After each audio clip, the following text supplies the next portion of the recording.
Bismillahirrahmanirrahim. Assalamualaikum warahmatullahi wabarakatuh.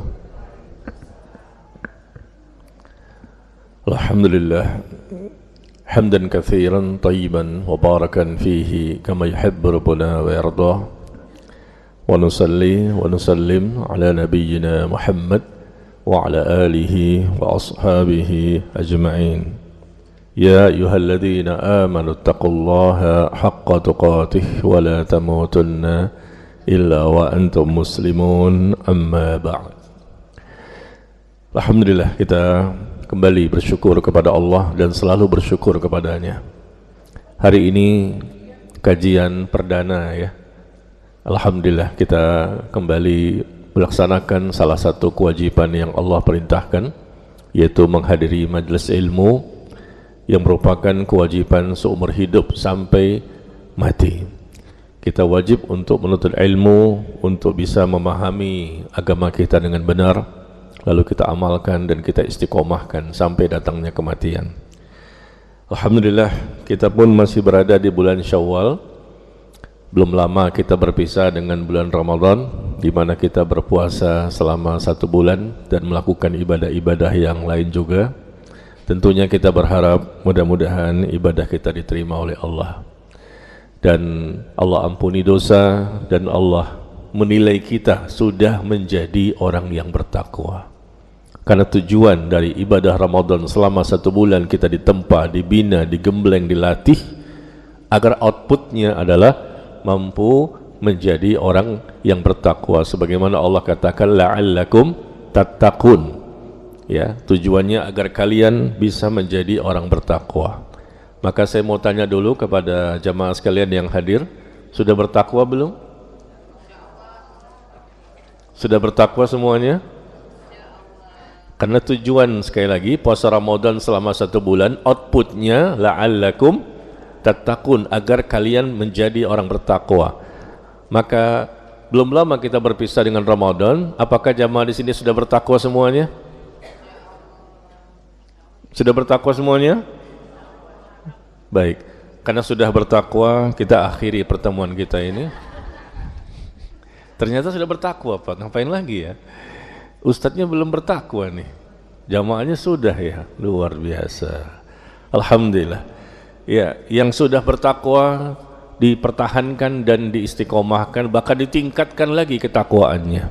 Karena Allah mengatakan, ya ayyuhalladzina amanu taqullaha haqqa tuqatih. Wahai orang-orang yang beriman, bertakwalah kepada Allah dengan sebenar-benarnya takwa. Ya, bukan sekedar takwa biasa, tapi dengan sebenar-benarnya takwa. Artinya takwanya semakin baik, semakin benar, semakin berkualitas, dan dia bisa istiqomah sampai ketika dicabut nyawanya dia sedang bertakwa. Karena modal kita untuk bisa selamat dunia akhirat, untuk kita bisa bahagia dunia akhirat adalah dengan takwa. Hanya satu yang selamat, hanya satu yang pasti bahagia, yaitu orang bertakwa ya. Dan hari ini insyaallah kita kembali kepada pembahasan rutin kita di sini ya, pembahasan hadis arba'in yang ditulis oleh Al-Imam An-Nawawi rahimahullah. Dan kita akan masuk kepada pembahasan hadis arba'in yang ke-21. Silakan Bapak Ibu, ikhwan dan akhwat, adik-adik sekalian, melihat hadis arba'in yang ke-21. Lihat di bukunya atau kitabnya, atau bisa searching di Google. Ya, searching yang punya handphone, tulis saja hadis arba'in ke-21. Kita akan lihat nanti teks hadisnya. Ya. Sudah bisa dimulai belum? Kenapa, Bu? Nggak cukup tempatnya. Ini di ikhwan masih kosong deh. Akhwat nggak cukup tempatnya. Digeser aja kalau begitu. Iya. Iya, yang ikhwan barangkali lagi sholat duha di rumah. Ya, kepanjangan mereka bacanya Al-Baqarah sama Ali Imran. Ya, kita baca hadisnya. Hadis Sufyan bin Abdullah Ats-Tsaqafi. Hadis dari sahabat yang bernama Sufyan bin Abdullah Ats-Tsaqafi radhiyallahu anhu. bahwasanya beliau mengatakan, aku berkata, ya Rasulullah, qul li fil Islam qawlan la as'alu anhu ahdan ghairak. Wahai Rasulullah, katakanlah dalam Islam ini suatu perkataan yang aku tidak akan bertanya tentangnya kepada seorang pun selain engkau. Sekali lagi, beliau bertanya kepada Nabi SAW, ya Rasulullah, katakanlah dalam Islam ini suatu perkataan yang aku tidak akan bertanya tentangnya kepada seorang pun selain engkau. Katakan tentang Islam ini. Maka Rasul SAW mengatakan, qul amantu billah thumma istaqim. Maka Rasul mengatakan bahwa katakanlah aku telah beriman kepada Allah, kemudian istiqomahlah. Hadis yang dikeluarkan oleh Imam Muslim. Hadisnya pendek ya, tapi luar biasa. Kalau kita bisa memahami dan mengamalkan, selesai urusan dunia akhirat ini. Ya, jadi beliau bertanya tentang Islam, suatu perkataan yang kalau diamalkan amal tersebut akan bahagia. Dan aku tidak akan bertanya kepada seorang pun selain engkau. Bagaimana? Katakan kepadaku tentang Islam. Maka Rasul menjawabnya sangat singkat. Begitulah ciri khas Nabi SAW. Beliau kalau berbicara atau menjawab itu dengan kalimat yang singkat, tapi memahaminya perlu ada pendalaman ya. Dan kita lihat di sini beliau cukup mengatakan, aku beriman kepada Allah, dan kemudian istiqomahlah. Itu cukup. Aku beriman kepada Allah, kemudian istiqomah. Istiqomah sampai datangnya kematian. Ya, ini cukup mewakili seluruhnya. Nah, kita lihat dulu bagaimana penjelasan dari hadis ini. Sufyan bin Abdullah Ats-Tsaqafi yang telah meriwayatkan hadis ini, beliau seorang sahabat yang berasal dari Taif. Dari kota Taif ya. Taif itu daerah pegunungan dengan hawa yang dingin dan berada sekitar 80 km dari Mekah. Barangkali antum, Bapak Ibu, ikhwan dan akhwat pernah haji atau umrah ya, dan berangkat ke Taif dari Mekah itu 80 kilo. Dingin seperti puncak lah mungkin ya. Kadang-kadang berkabut, tidak bisa jalan, bus balik lagi, putar balik, karena jalanan semuanya tidak kelihatan, berkabut ya. Disinilah tempat asalnya Sufyan bin Abdullah Ats-Tsaqafi, dan Rasul pun pernah mendakwahi penduduk kota Taif. Pada waktu itu beliau dilempar dengan batu sampai berdarah-darah kakinya karena ditolak oleh penduduknya, dan datanglah malaikat ya, memberikan bantuan pertolongan. Kalau Rasul ingin, beliau berdoa, maka akan dibalikkan kota itu, dihancurkan semua penduduknya. Tapi Rasul tidak mau, bahkan Rasul berdoa kepada Allah, mudah-mudahan nanti dari penduduknya ini ada yang mau menerima hidayah. Ya, subhanallah, ya, memang dakwah itu sulit ya, berat.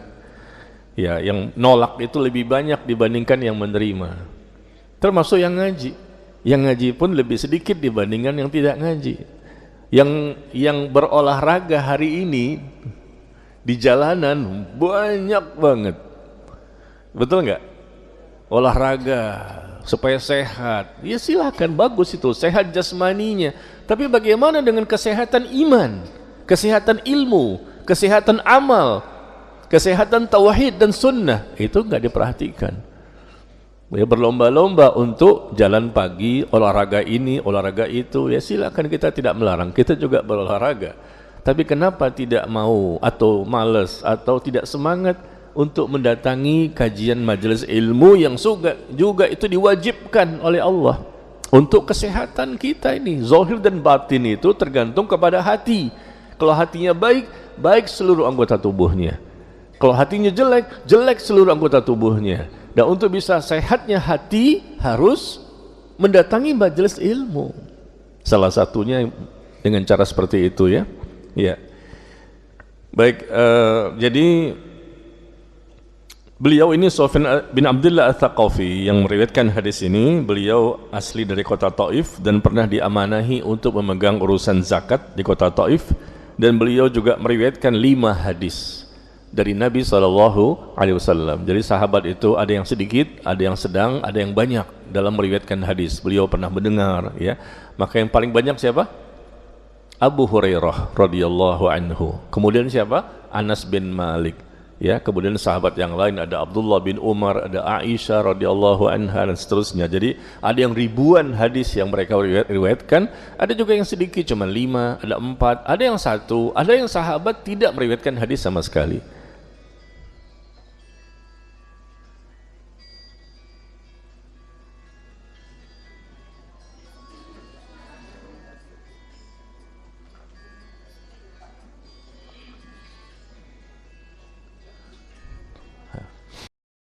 Innalillahi wa inna ilaihi raji'un. Bantu dong, bantu. Bingung nih, mati ini gimana nih?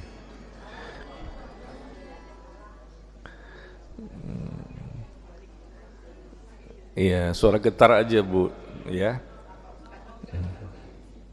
Oh, baru ganti HP. Masya Allah. Yang lama Samsung, yang baru iPhone. Jadi kebingungan cara matiin.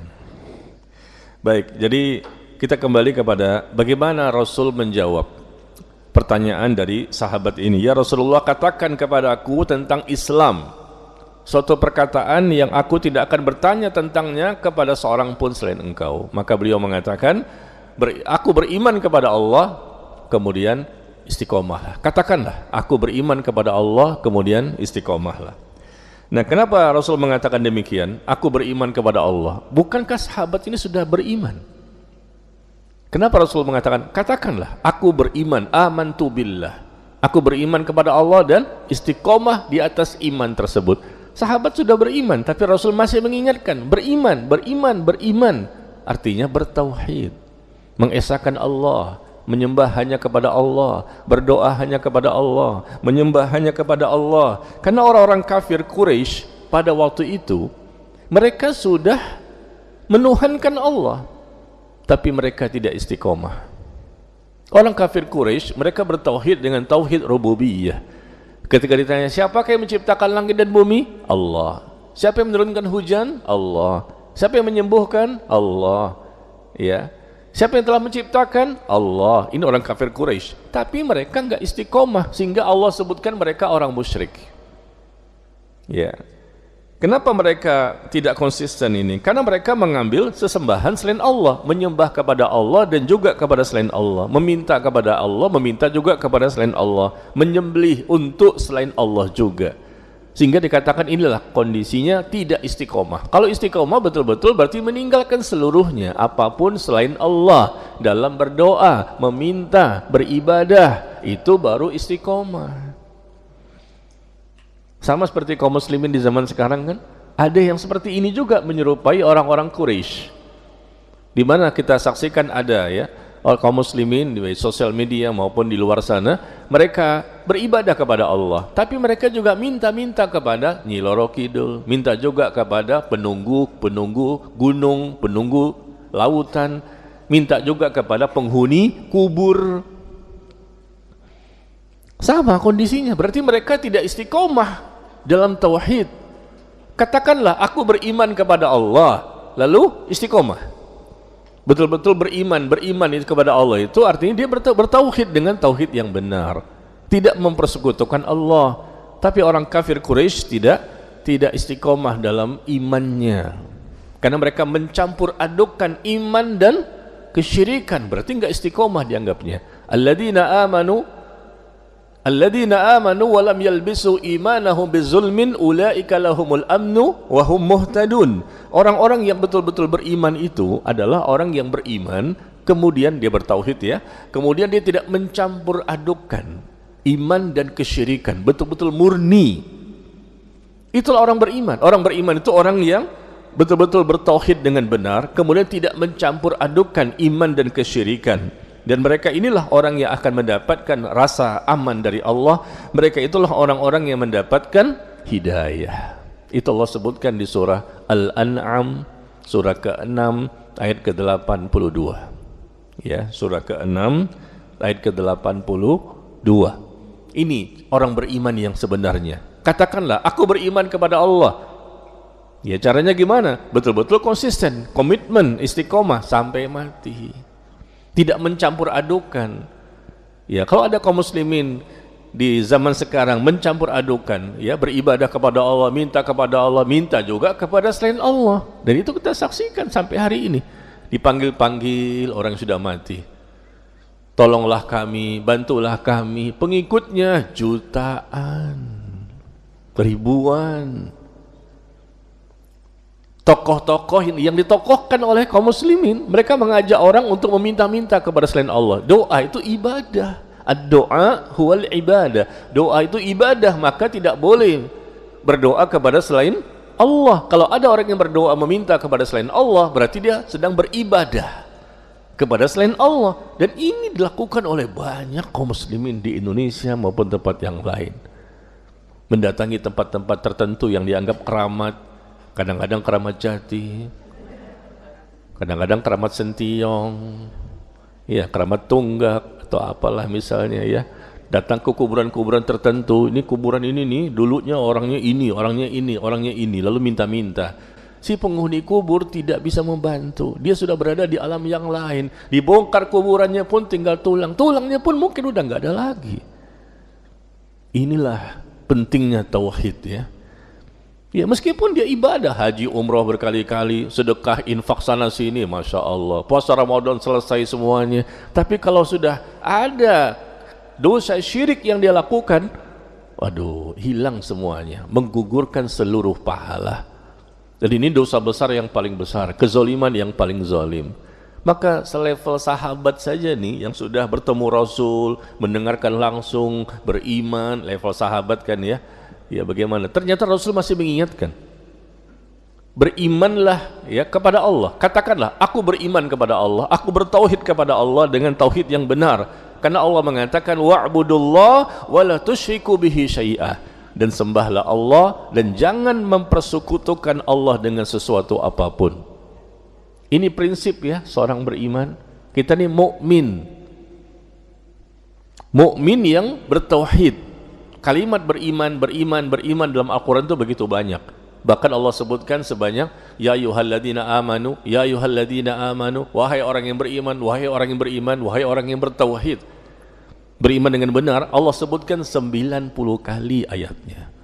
90 kali. Allah memanggil nih, menghimbau, mengajak, wahai orang yang beriman, jaga dirimu dan keluargamu dari api neraka. Wahai orang yang beriman, bertobatlah kepada Allah dengan taubat nasuha. Seharusnya kita setelah selesai Ramadan, ya, kondisi kita lebih baik nih imannya, ya enggak? Idealnya begitu kan? Baru berpisah, dicas nih baterai iman kita, baterai amal kita. Awalnya mungkin low bed sebelum masuknya Ramadan. Begitu masuk Ramadan dicas nih, semangat kita beramal, pemahaman kita, ilmu kita. Idealnya begitu masuk Syawal dan seterusnya, kondisi tauhid kita semakin baik. Tapi subhanallah, begitu selesai Ramadan, akhirnya mereka pun masih juga meminta-minta kepada selain Allah. Berarti Ramadannya gagal. Datang juga ke kuburan-kuburan sebelum Idul Fitri, setelah Idul Fitri. Ya, ziarah kubur boleh, kita tidak melarang, ya, ziarah kubur. Tapi ziarah kubur tidak ada ketentuan harus dilakukan pada waktu tertentu, hari tertentu. Nggak ada, bebas kapan saja. Ya, dan kalau di ziarah kubur itu ternyata juga ada unsur meminta-minta, ya subhanallah, dengan jubahnya, dengan apa namanya, atasnya itu yang bulat-bulat tuh, roti Maryam tuh, sorban. Iya, ada orang-orang yang bersorban dengan baju jubahnya segala macam, dia sedikit-sedikit bisa bahasa Arab. Nah, ngajak orang ke kuburan-kuburan tertentu, berbes-bes, ayo kita minta nih, sampaikan apa permintaanmu, nanti dia akan mengijabah permintaanmu. Ya Allah. Dan jangan lupa selipkan amplop ke kuncennya, kasih kuncennya. Kalau kamu nggak bisa, titip sama kuncen, nanti kuncen yang meminta kepadanya, karena kuncen ini orang yang paling dekat, ya, yang selalu mengurus kuburannya. Itu masih ada di mana-mana. Ini bukan fitnah. Masalah yang kita bahas ini pada hari ini, Bapak Ibu, tema yang paling penting dalam Islam. Ini yang nomor 1, tentang tauhid. Katakanlah aku beriman kepada Allah, kemudian kamu istiqomah, ya, kata Rasulullah. Sahabat nih, Apalagi level kita, jangan sombong dulu. Oh, kalau saya sih sudah beriman, kalau saya sih sudah bertauhid. Bener nggak tauhidnya? Bener nggak imannya? Kemudian sudah istiqomah belum? Selevel sahabat saja disuruh istiqomah, bagaimana kita? Ibu-ibu ngobrol. Iya. Ini depan masih kosong ya. Kesian tuh yang di luar-luar tuh nggak bisa masuk ya, nggak bisa melihat barangkali. Maju aja Bu, masih bisa sawu sufufakum wa'tadilu, luruskan dan rapatkan softnya. Kesian tuh yang di luar ya. Ibu duduk sendiri tapi mengambil jatah 2 orang. Karena saking apa? Saking besarnya badannya itu. Iya, kalau bisa kita ini ya, berlapang-lapanglah kita dalam bermajelis ini. Bapak-bapak di sini masih banyak yang kosong. Ibu-ibu udah kesempitan, Pak. Berarti hari ini Masya Allah ibu-ibu lebih banyak yang hadir ya. Ya, bapak-bapak kemana nih? Yang biasanya hadir kok nggak hadir? Lagi berdakwah Pak Ustadz. Oh, berdakwah. Dakwah kemana Pak? Ya. Sudah Bu ya? Suaranya, mohon maaf. Ya. Mari kita lihat kembali. Pada hadis ini Rasul mengatakan qul, katakanlah aku beriman kepada Allah. Meskipun sebetulnya iman itu bukan sekedar ucapan lisan. Iman itu dalam Islam adalah keyakinan yang ada di hati, diucapkan dengan lisan dan dibuktikan dengan perbuatan. Itulah iman, itulah tauhid, la ilaha illallah. Mengucapkan la ilaha illallah, di hatinya mungkin juga meyakini la ilaha illallah, dalam perbuatannya minta-minta kepada selain Allah. Nah, ini berarti batal tauhidnya, batal imannya, berarti dia tidak istiqomah. Katanya seorang muslim kok nggak istiqomah dengan tauhidnya? Subhanallah. Mereka salah karena mereka tidak belajar, atau mereka ikut-ikutan dengan tokoh-tokohnya juga yang sesat dan menyesatkan. Bayangkan berapa ribu orang disesatkan, minta-minta bacaannya kepada orang yang sudah meninggal dunia, mendatangi tempat-tempat tertentu. Jadi iman itu bukan hanya di lisan, meskipun di sini Rasul mengatakan qul, katakanlah ya, iman itu bukan sekedar ucapan. Sekali lagi, iman keyakinan dalam hati, ucapan dengan lisan, dan dibuktikan dengan amal perbuatan. Kita lihat di sini. Ada orang Arab Badui di zaman Nabi SAW, di mana mereka mengatakan kami telah beriman, kami telah beriman, kami telah beriman. Kata Allah, Allah turunkan ayat, kalian belum beriman, kalian masih seorang muslim doang, belum menjadi seorang mukmin. Dia mengucapkan 2 kalimat syahadat, iya, masuklah menjadi seorang muslim, tapi dia belum menjadi orang yang mukmin. Ya, awalnya tingkatan pertama kan muslim, mengucapkan 2 kalimat syahadat, jadilah seorang muslim. Tapi seorang muslim yang wajib menaikkan derajatnya, tingkatannya menjadi mukmin. Mukmin naik lagi peringkatnya menjadi muttaqin, orang yang bertakwa. Yang paling tinggi dalam Islam itu muttaqin, orang bertakwa. Muslim, mukmin, muttaqin. Jamaah di sini tingkatannya yang mana? Jamaah di sini tingkatan yang mana? Ternyata muttaqin. Masya Allah ya. Kalau sekedar muslim saja dia dosa. Kenapa? Karena seorang muslim dia sekedar masuk Islam jadi seorang muslim. Tapi seorang mukmin berarti dia harus beriman, dia harus bertauhid, dia harus beramal soleh. Itu mukmin. Kalau seorang muslim belum mencapai tingkat mukmin, berarti dia tidak benar imannya, tidak benar tauhidnya, bisa jadi menggugurkan syahadatnya. Dan kemudian dia juga tidak beramal soleh dengan benar. Ya, akidahnya rusak, ibadahnya salah, akhlaknya tercela. Ya, baik. Jadi coba kita lihat buktinya. Allah berfirman di surah Al-Hujurat.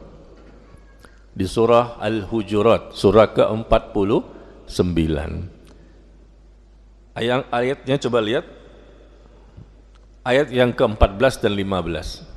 Al-Hujurat ayat 14 dan 15, surah ke-49 ya.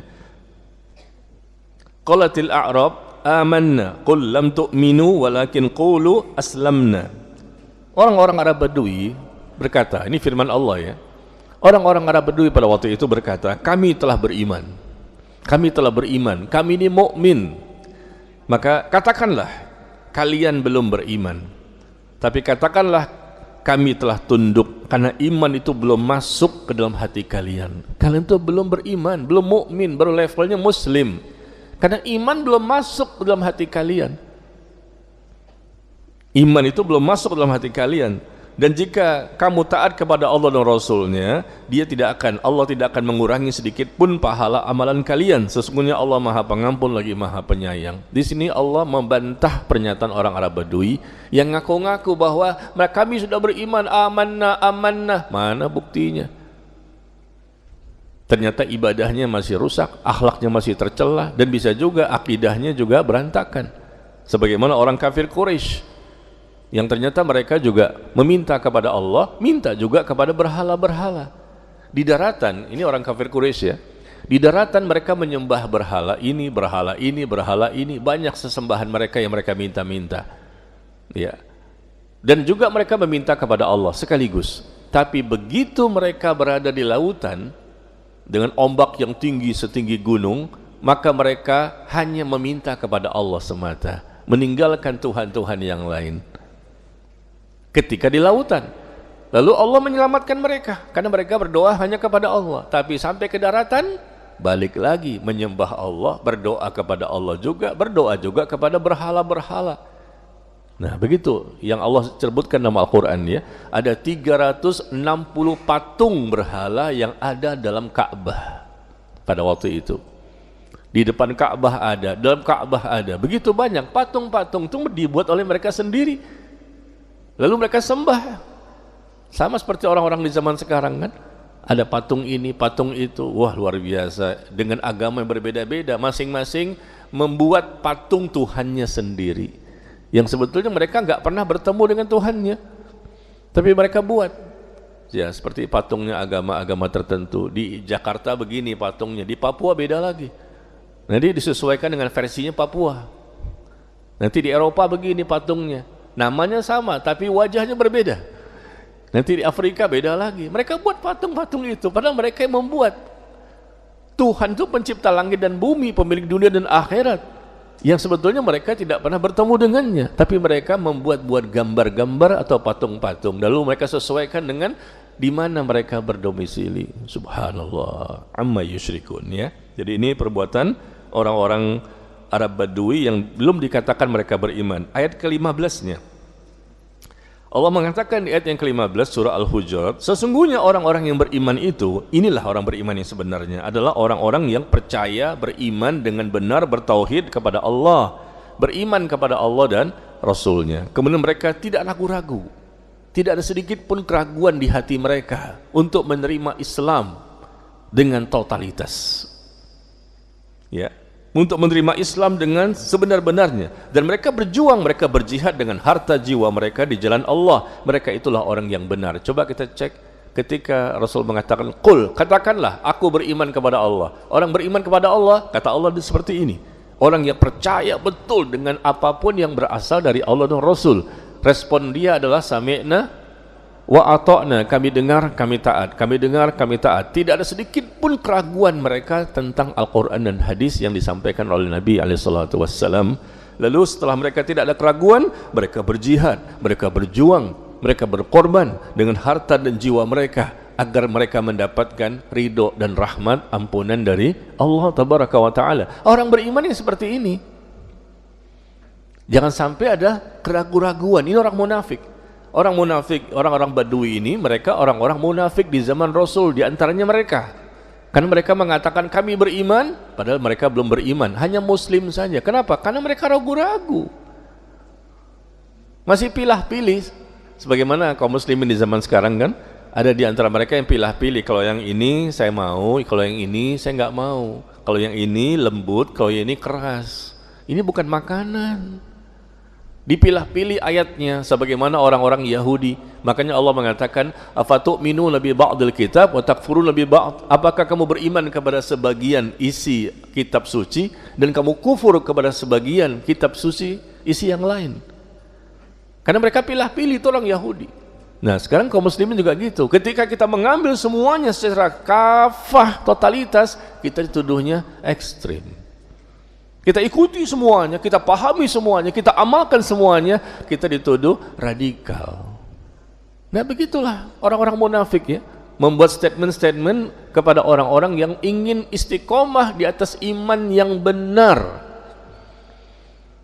Allah katakan bahwa orang kafir tidak akan bisa masuk surga selama-lamanya, seperti unta tidak akan mungkin bisa masuk ke lubang jarum.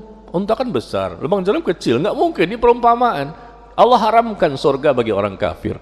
Di sosial media banyak banget tuh, subhanallah, orang-orang yang mengatakan satu lagi, bermunculan tokoh-tokoh agama ini, bukan orang awam, mereka sampai S3, sampai profesor. Yang dulu sudah ada nih orang-orangnya, sekarang timbul lagi penggantinya, orang-orang munafik semua ini, orang-orang munafik yang bisa terbatalkan Islamnya. Apa kata mereka? Salah satunya ya, perkataan dari mereka yang terus ini menyerang nih kaum muslimin dan menyerang Allah dan Rasulnya. Kata dia bahwa sekelas kaliber Thomas Alva Edison, tahu Thomas Alva Edison yang menemukan listrik ya, dia kan orang kafir nih, tapi kan dia menemukan listrik dan bermanfaat untuk manusia sampai hari ini. Tidak mungkinlah, kata dia, Thomas Alva Edison yang kafir ini Allah masukkan neraka. Pasti masuk surga meskipun dia kafir, tapi kan manfaatnya untuk manusia banyak. Ya Allah, jadi tidak adil ketika Allah hanya memasukkan kaum muslimin saja kepada surga yang Allah janjikan, karena orang kafir pun yang mereka juga bisa mendapatkan surga itu. Dan ini bukan sekali, saya putar lagi video berikutnya di YouTube banyak sekali ini. Subhanallah. Dan selalu menjelek-jelekkan kita. Ini orang yang paling terdepan di Indonesia ini, Islah Bahrawi. Ya, kalau Bapak Ibu lihat di video, saya sebutkan sajalah namanya. Ya, selalu menjelek-jelekkan kita, dikatanya teroris, kita suka ngebom, kita ini pemahamannya keras radikal, ngomong seperti itu. Nah sekarang dia teroris yang sebenarnya. Isi kajiannya, isi ceramahnya semuanya menyerang negara, menyerang Prabowo. Allah balikkan dia sebelum dia mati. Mudah-mudahan ya dapat hidayah, kalau tidak ya dapat hukuman dari Allah. Ya, ini kita sebutkan nggak masalah, karena dikhawatirkan ada kaum muslimin yang tertipu dengan perbuatannya ya. Jadi kalimat-kalimat seperti ini sudah ada, kalimat 1, 2, 3 dan seterusnya, tetapi kalimat seperti ini sangat berbahaya ya bagi keimanan, dan percuma dia mengucapkan 2 kalimat syahadat kalau masih ada keyakinan bahwa orang kafir pun bisa masuk surga. Batal langsung syahadatnya. Tidak cukup dengan ucapan asyhadu an la ilaha illallah wa asyhadu anna Muhammad Rasulullah. Enggak cukup dengan ucapan la ilaha illallah, di hati juga la ilaha illallah, tapi coba perbuatan. Nah kali ini bukan lagi perbuatan dan hati, ucapannya pun sudah membatalkan. Hati-hati ya, jangan sampai kita seperti ini, karena mereka pintar sekali dengan kalimat retorikanya. Ada moderasi, jaringan Islam liberal, Islam modern, bahasa-bahasa yang keren-keren ya. Seakan-akan kita ini jumud, pemahamannya mengikuti orang dahulu. Kita zaman sekarang kan, masa ngikutin orang dahulu? Kamu kalau seperti ini pemahamannya, ikuti, hiduplah di zaman dahulu, jangan hidup di zaman sekarang. Lihat kalimatnya. Orang kaum muslimin ada yang terkena subhatnya ini, membuat kaum muslimin itu ragu-ragu, jangan-jangan mereka juga benar ya. Kita belum tahu siapa yang benar, nanti di sorga, di akhirat baru kita tahu, oh ternyata Kristen yang benar. Itu diucapkan oleh profesor doktor juga. Di dunia jangan saling menyalahkan, bisa jadi mereka yang benar, kita yang salah, atau kita yang benar, mereka yang salah. Coba, ini kan kita nggak fitnah. Saya suka ngumpulin tuh, saya save, saya simpan tuh kalimat-kalimat si fulan, buktinya ada dan belum klarifikasi. Kalau Bapak Ibu kan nggak tahu, karena tidak lihat YouTube, karena nggak lihat sosial media. Kan di rumah mainnya apa? Quran dan hadis. Allahu Akbar. Betul nggak? Di rumah kan handphone tuh ada Pak Ustadz, cuman ya jarang kita lihat. Apalah artinya dunia ini Pak Ustadz? Jasad kami di dunia, hati kami di akhirat. Masya Allah, luar biasa ya. Kayaknya saya salah masjid nih. Orang udah hebat-hebat nih. Iya, Jadi saya suka ngumpulin seperti apa? Untuk bukti bahwa ada oknum tertentu, tokoh agama yang dianggap tokoh agama, tapi belajar Islamnya di Amerika, belajar Islamnya di Eropa, pulang-pulang jadi apa? Orang-orang yang liberal, sebebas-bebasnya. Nauzubillah. Kata mereka toleransi. Toleransi kebablasan. Yang pertama kali paham tentang toleransi itu adalah kaum muslimin ketika mereka mempelajari Al-Quran dan As-Sunnah. Ya. Baik, kita kembali kepada pembahasan kita. Jadi hadis ini Rasul menyuruh sahabat ya untuk mengatakan, aku beriman kepada Allah dengan benar, bukan sekedar beriman. Ucapkan saya beriman, enggak cukup, tapi beriman kepada Allah dengan benar. Karena orang kafir Quraisy pun juga mengatakan kami beriman, kata Allah enggak benar. Kaum muslimin di zaman sekarang pun ada juga yang mengatakan kami beriman, ternyata tidak benar. Ya, yang penting kan benarnya itu dalam pengucapan, dalam pembuktian iman, bahwa kita betul-betul beriman kepada Allah, kemudian mampu istiqomah. Artinya adalah dia tidak melakukan sesuatu yang berlawanan dengan keimanan itu. Ya, insya Allah ini mudah dipahami ya. Nah, sekarang kita lihat kepada yang kedua, istiqomahlah. Setelah beriman, dia hanya bertauhid kepada Allah, menyembah Allah, berdoa kepada Allah, beribadah kepada Allah. Sampai mati, dia istiqomah, tidak melakukan kesyirikan sedikit pun. Nah, istiqomah ini merupakan karomah. Syekhul Islam Ibnu Taimiyah mengatakan, a'zamul karomah, luzumul istiqomah. Karomah yang paling besar dari Allah untuk hambanya, karomah, adalah seseorang yang terus istiqomah, terus menerus dalam ketaatan kepada Allah. Itu karomah. Di masyarakat, wah dia punya karomah ini apa? Dia bisa terbang, dia berjalan di atas air nggak tenggelam, dia bisa begini, bisa begini. Kesaktian itu dianggapnya karomah. Kalau kelebihan yang dimiliki oleh para nabi dan rasul namanya mukjizat. Tolong ya, mukjizat jangan disandarkan kepada orang biasa. Ini istilah mukjizat itu kelebihan yang Allah berikan kepada nabi dan rasul. Bisa membelah lautan, nabi siapa? Nabi Musa. Menghidupkan orang mati, siapa? Nabi Isa. Bisa terbelahnya bulan, nabi siapa? Nabi Muhammad SAW. Itu namanya mukjizat. Jangan mengatakan, wah tadi hampir saja tabrakan, ada dia dapat mukjizat dia. Nggak boleh. Ini istilah untuk para nabi dan rasul yang punya kelebihan, yang Allah berikan kelebihan kepada mereka. Adapun untuk kita ini, selain nabi dan rasul, kalau ada kelebihan yang datang dari Allah namanya karomah. Karomah, ya. Itu nikmat yang besar, karomah. Dan karomah itu tidak mesti dengan kesaktian. Banyak juga orang punya kelebihan tapi dia dukun. Ya. Dia punya kesaktian tapi paranormal. Dia bisa mengeluarkan api dari mulutnya, bisa memakan paku-paku, beling-beling, nggak mati dia. Wah, karomah ini kelebihan. Dia bukan nabi dan rasul, maka istilahnya karomah. Tapi kan kelebihan yang dia miliki bukan dari Allah, tapi dari syaitan. Itu bukan karomah yang benar. Ya, sebesar-besarnya karomah, kata Syekhul Islam, adalah orang yang bisa tetap istiqomah dalam ketaatan kepada Allah sampai datangnya kematian. Itulah orang yang punya karomah yang tertinggi, yang terbesar. Meskipun dia tidak bisa mematahkan besi, membengkokkan besi, tidak bisa terbang di udara, ya, kemudian enggak kebal bacok, ya, kena apa? Kena sedikit saja pisau ya berdarah. Tapi ada orang kan dibacok enggak mati dia, ditembak enggak mati. Wah, ini karomah. Ini baru Pak Kiai. Ini baru ulama. Dan itu yang laku. Itu yang laku di kampung-kampung. Orang yang bisa menunjukkan kelebihan, dia tahu apa yang terjadi nanti, jangan begini dan begini. Kenapa? Syaitan jin memberitahu dia berita-berita gaib. Tapi orang yang istiqomah di atas Quran dan Sunnah tidak dianggap, meskipun hafal Quran 30 juz, Masya Allah, orangnya baik, akidahnya benar, akhlaknya Masya Allah, tapi nggak dianggap oleh sebagian masyarakat karena nggak bisa menunjukkan kesaktian.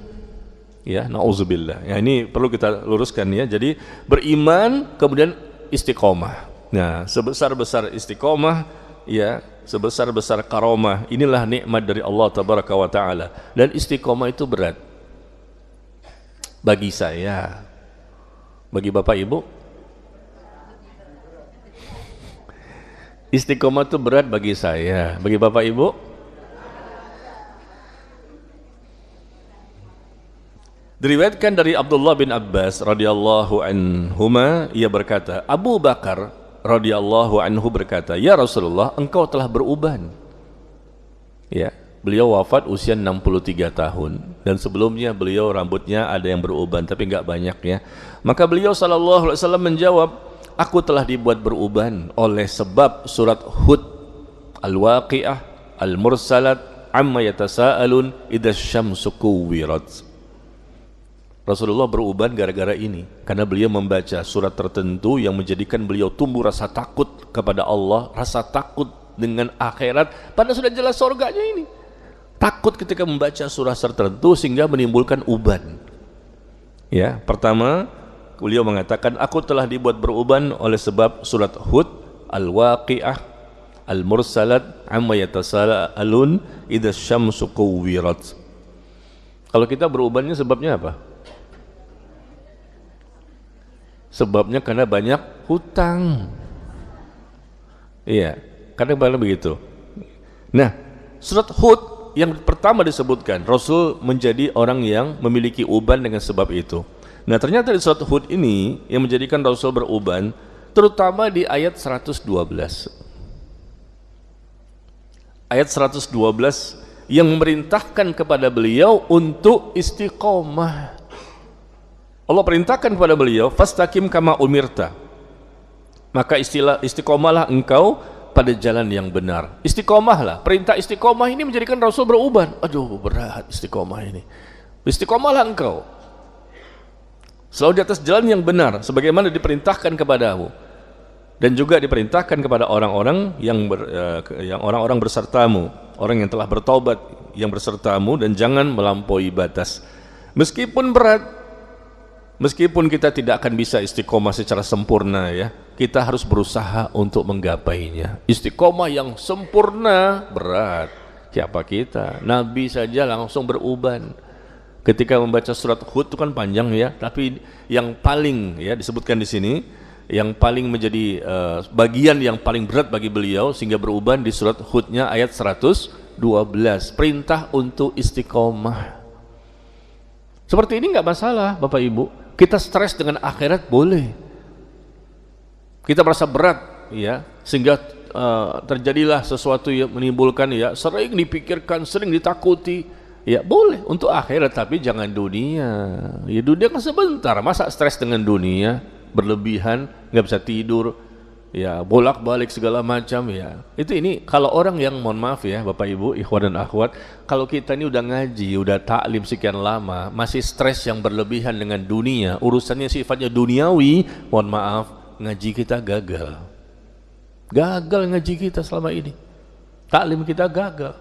Masa hasilnya masih stres dengan dunia yang berlebihan? Kalau kita kadang-kadang bingung, galau, resah, sedih, wajar, bisa dimaklumi. Tapi kalau sampai berlebihan, maksud saya, jangan.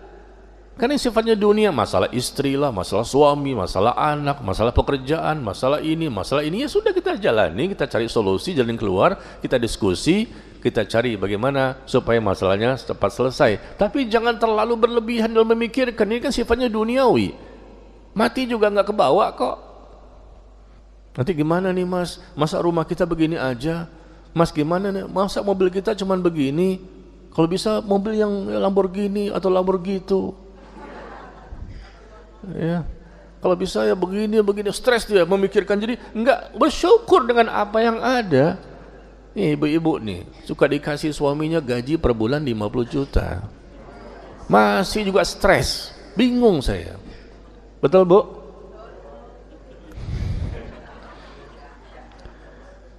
Dikasih gaji sama suami 50 juta, masih stres berat berlebihan, boleh nggak begitu? Hah?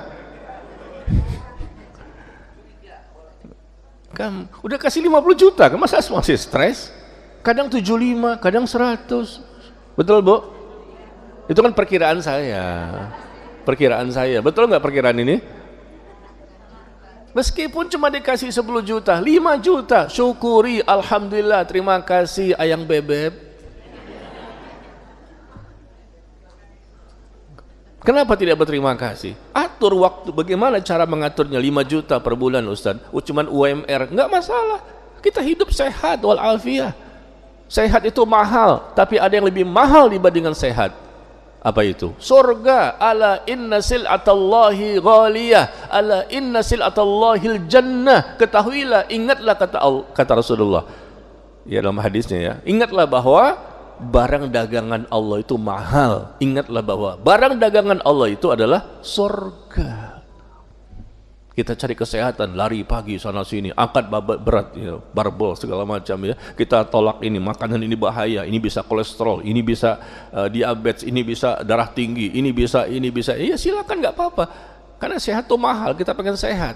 Sehat tuh nikmat banget. Tapi ada yang lebih mahal dibandingkan sehat, yaitu iman yang benar dan amal soleh yang benar, yang nantinya akan kita dapatkan hasilnya di akhirat, puncaknya masuk surga. Kata Rasulullah, barang dagangan Allah itu mahal, dan barang dagangan Allah itu adalah surga. Sekarang saya mau tanya, Bapak Ibu mau sehat apa mau surga?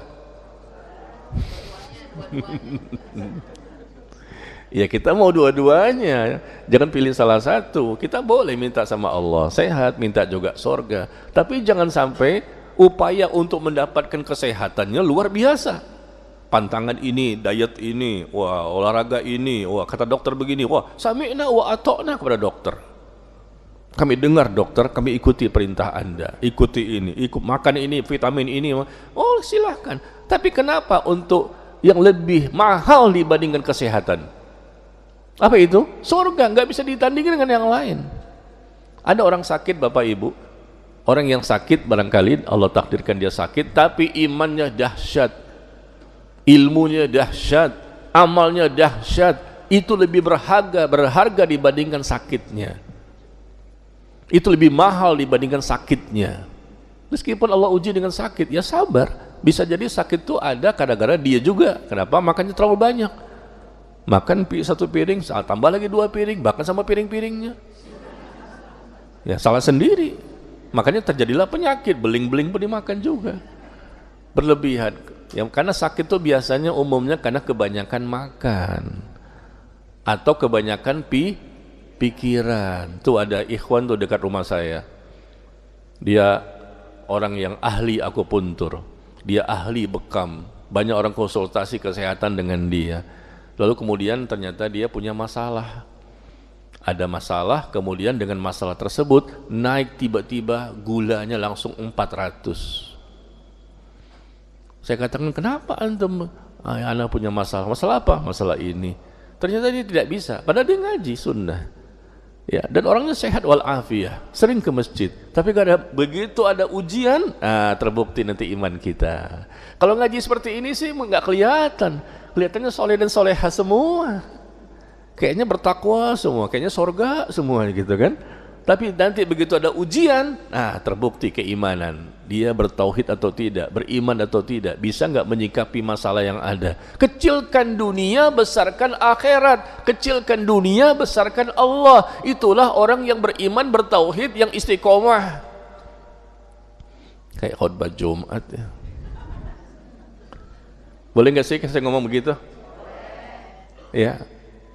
Kalau saya agak semangat sedikit aja, bapak-bapak, ibu-ibu tegang. Ya, Ustaz lagi marah. Ini bukan marah, membangkitkan semangat. Karena apa? Karena saya melihat bapak ibu jamaah matanya kelap-kelip. Supaya nggak tidur gitu loh. Karena kalau kelap-kelip ini gimana mau dengerin kajian? Kenapa kelap-kelip ngantuk? Tahajud tadi malam, Pak Ustaz. Jam 2 udah bangun kencing. Habis itu? Ya itu saya. Kalau bapak ibu sih jam 2 bangun kencing, habis itu wudu, habis wudu sholat sampai subuh, habis subuh khatam Quran. Makanya sampai di sini matanya kelap-kelip, capek dengan ibadah tadi malam. Makanya pas kajian saya bapak ibu, saya kan di sini Sabtu kedua ya. Nah makanya kalau Jumat keduanya malamnya itu jangan dihabiskan untuk ibadah. Takutnya pas pagi kajian sama saya akhirnya ngantuk. Ya cukup beberapa jam sajalah. Masya Allah beberapa jam ya ibadah. Ya subhanallah. Baik ya. Jadi kecilkan dunia, besarkan akhirat. Kecilkan dunia, besarkan Allah. Insya Allah sehat zahir dan batin. Insya Allah selamat dunia akhirat. insya Allah bahagia selalu sampai datang ke surga. Kalau itu kuncinya, prinsipnya. Kenapa kita gagal untuk taat? Kenapa kita gagal untuk menjauhi dosa? Gara-gara satu, diam semuanya. Kenapa kita gagal? Penyebab terbesar gagalnya untuk taat. Jatuh bangun, jatuh bangun, jatuh bangun, bahkan jatuhnya kebablasan. Penyebab terbesar gagalnya untuk menjauhi dosa juga satu. Dan ini baru dibahas besok hari Ahad di Blok M Square. Jadi nggak usah dibahas di sini. Iya, apa penyebab? Coba saya mau tanya Bapak Ibu, penyebab gagalnya kita ini untuk selalu istiqomah dalam ketaatan, penyebab terbesar gagalnya kita untuk selalu menjauhi dosa, siapa yang tahu? Cinta dunia, imannya kurang kuat, dosa terlalu banyak, maksiat banyak. Udah 4 nih pendapat ulama. Umat bingung nih, yang mana yang benar? Udah 4 pendapat ulama di sini. Apalagi penyebab terbesar gagalnya untuk istiqomah dalam ketaatan, penyebab terbesar gagalnya kita istiqomah untuk menjauhi dosa. Jatuh bangun dosa kadang bisa dihindari, tapi juga kadang kita nggak bisa menghindari. Kadang taat, kadang tidak taat. Iman kadang naik, kadang turun. Pernah nggak sih turun iman? Pernah apa sering? Gimana? Apa penyebab terbesar? Ini baru besok sebetulnya mau dibahas, tapi keceplosan di sini. Kurangnya ilmu, menganggap dunia paling benar. Ya, udah berapa tadi? Udah 6 tuh pendapat ya. Yang benar, kenapa penyebab kita ini gagal? Penyebab gagal yang terbesar untuk taat, penyebab gagal terbesar untuk menjauhi dosa karena hatinya bermasalah. Kan bukankah Rasul mengatakan kalau hatinya bersih, maka bagus semua anggota tubuh kita ini. Kalau hatinya tidak bersih, hatinya kotor, bermaksiat, hati yang berpenyakit, hati yang keras, membatu, bahkan mati, maka rusak juga anggota tubuhnya. Jadi hati ini yang menentukan semuanya. Hati yang bertakwa maksudnya. Takwa itu di sini. Takwa itu di sini. Rasul menunjuk ke dadanya 3 kali. At-taqwa hahuna wa yushiru ila sadrihi thalatha marrat. Takwa itu di sini dan beliau menunjuk 3 kali ke dadanya. Kalau hati sudah bertakwa, otomatis jasad pun akan bertakwa, otomatis semua perintah akan dikerjakan. Otomatis semua larangan-larangan akan ditinggalkan karena hatinya sudah bertakwa, casing penampilan pun zahirnya akan bertakwa. Maka ketika Allah mengatakan bahwa hendaknya kita berpuasa di bulan Ramadan selama 1 bulan, tujuannya, outputnya la'allakum tattaqun, agar kamu bertakwa. Takwa yang seperti apa? Takwa hatinya nanti akan terwujud, teraplikasikan dengan takwa zahirnya. Insya Allah dia akan lebih baik. Bukannya tidak punya dosa setelah itu ya, dia kan manusia bukan malaikat, tapi dosanya kok sedikit sekali karena hatinya sudah bertakwa. Takwa itu di sini, jangan casing doang yang kita kejar. Ilmu hafal Quran 30 juz, belum tentu dia bertakwa. Tanya hadis apapun dia paham, belum tentu dia bertakwa. Karyanya banyak, belum tentu dia punya S1, S2, S3, guru besar, profesor, dokter, bahkan kartu nama pun gak muat. Ya, titelnya banyak, dari depan, belakang, depan lagi. Saking banyaknya titel, belum tentu dia bertakwa. Karena takwa bukan di situ semata-mata, tapi di sini, di hati. Penyebab gagalnya untuk taat selalu karena hatinya bermasalah, hatinya belum bertakwa.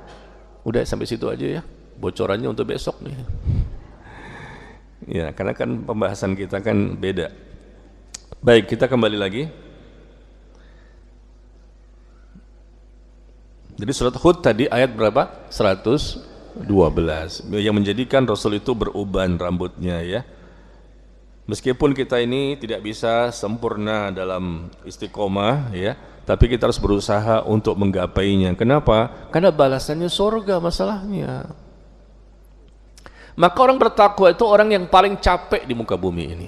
Capek, letih, lelah, mengerahkan tenaga, waktu, pikiran, harta, bahkan jiwa untuk bisa mendapatkan barang dagangan Allah. Apa itu? Sorga yang paling mahal barang dagangan Allah itu.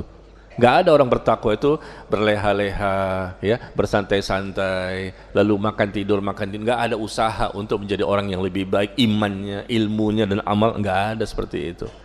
Dia harus beriman, bertauhid dengan benar berdasarkan ilmu. Dia belajar pasti. Orang bertakwa itu berilmu, gak mungkin bodoh. Kalau bodoh gak mungkin bisa bertakwa. Kalau bodoh, maka dosa akan semakin lebih banyak. Yang berilmu saja bisa banyak dosanya, karena ilmunya salah, atau ilmunya nggak ikhlas, atau ilmunya nggak sesuai Quran dan Sunnah. Bisa jadi itu menjadikan dia semakin jauh dari Allah. Ya.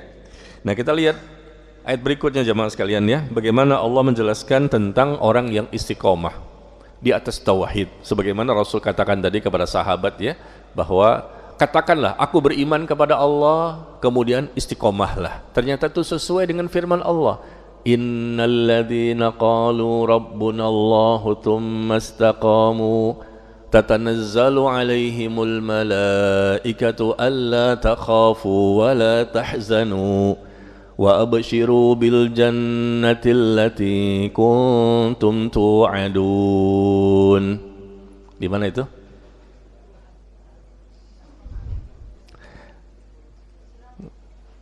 Fussilat ayat 30. Barakallahu fiik. Mohon maaf, saya agak malu menyampaikan di mana posisi ayat ya. Karena Bapak Ibu kan kemarin mengkhatamkan Quran 15 kali itu. Mengkhatamkan Quran di bulan Ramadan. Ini kan masih Syawal nih. Jadi bekas-bekas bacaan yang kemarin Ramadan itu masih ingat ya. Berapa kemarin? 10 atau 15? Khataman Qurannya?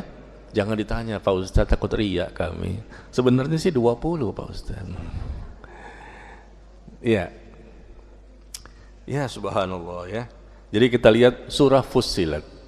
Fussilat surah ke-41 ayat yang ke-30. Apa kata Allah? Sesungguhnya orang-orang yang mengatakan Tuhan kami adalah Allah. Tuh, Rabb kami adalah Allah. Dia beriman, dia bertauhid. Kemudian dia istiqomah. Nah, sama nih dengan hadis yang kita bahas. Rabb kami adalah Allah. Ya, dia beriman dengan iman yang benar dengan hati, lisan dan perbuatan. Kemudian mereka istiqomah. Ya, maka malaikat pun akan turun di detik-detik terakhir kehidupan. Malaikat rahmat datang kepadanya untuk menyampaikan kabar gembira kepada orang yang akan mati tadi. Yang mereka bertauhid secara istiqomah sampai datangnya kematian. Jangan kamu takut dengan kehidupan akhirat, karena kamu akan dilindungi, kamu akan dijaga. Dia tidak mendapatkan siksa kubur. Ya, dan jangan kau bersedih dengan dunia yang sebentar lagi kamu akan tinggalkan. Bergembiralah engkau dengan sorga yang Allah janjikan untukmu. Sebelum mati saja sudah diinformasikan bahwa dia masuk sorga. Itu akan dialami oleh manusia ketika di detik-detik sakratul maut. Ya, kenapa? Karena dia bertakwa, dia beriman, dia bertauhid. Lalu istiqomahnya ini, istiqomah kan sesuai kemampuan kita masing-masing. Nggak bisalah kita istiqomah sebagaimana Nabi dan Rasul kan. Kita siapa? Bertakwa juga sesuai kemampuan masing-masing. Fattaqullaha mastata'tum. Tapi di sini ada janji yang luar biasa yang menjadikan kita gembira. Ya, di mana orang-orang yang mengatakan Tuhan kami adalah Allah, Rabb kami adalah Allah. Mereka bertauhid, tidak mengambil sesembahan selain Allah, minta-minta berdoa kepada selain Allah, enggak mau dia. Tetap hanya kepada Allah mereka bertawakal. Mereka yakin akan pertolongan dan perlindungan dari Allah. Apapun yang terjadi, tetap iman ini tidak akan dilepas sampai datangnya kematian. Meskipun banyak musibah, banyak ujian, banyak cobaan, tetap yakin Allah itu segala-galanya bagi dia. Dunia bukan segala-galanya. Dia ingin bertemu Allah nanti di sorga. Ini namanya tauhid. Semakin kecil dunia, meskipun dia cari dunia, dia kaya dengan dunia, silakan. Tapi dunia nggak ada di hatinya. Bahkan para sahabat itu, kata Imam Al-Hasan Al-Basri, para sahabat itu luar biasa tingginya tingkat imannya. Kenapa? Luar biasa amal untuk akhirat. Kenapa? Rasa takut segala macam. Karena dunia ada di bawah telapak kaki. Padahal mereka kaya raya, tapi bukan itu tujuan ambisi terbesar. Itu yang kita kalah ya. Itu yang belum kita miliki. Kenapa dunia dicari dengan luar biasa? Panas-panasan, hujan-hujanan, nggak apa-apa. Yang penting dapatlah 5.000. Yang penting dapatlah 1 juta. Yang penting bahkan ngaji pun ditinggalkan demi dunia. Ya Allah, boleh nggak begitu? Kewajiban ditinggalkan demi dunia, bahkan dijual akhirat untuk membeli dunia. Dia gadaikan imannya untuk membeli dunia.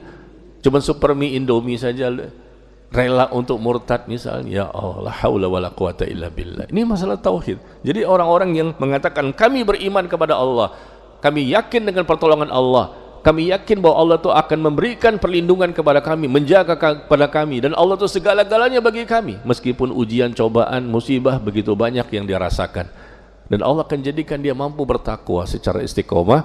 Dan kenapa nanti di akhir-akhir hidupnya malaikat turun memberikan kabar gembira, jangan kamu takut dengan kehidupan setelah kematian, karena dia akan aman dari siksa kubur. Jangan kau bersedih dengan dunia yang sebentar lagi akan ditinggalkan, dan gembirakanlah mereka dengan surga yang Allah telah janjikan kepada mereka. Ini Fussilat 30 sama dengan Al-Ahqaf. Coba lihat Al-Ahqaf ayat 13 dan 14. 13 dan 14 ya. Mirip ini.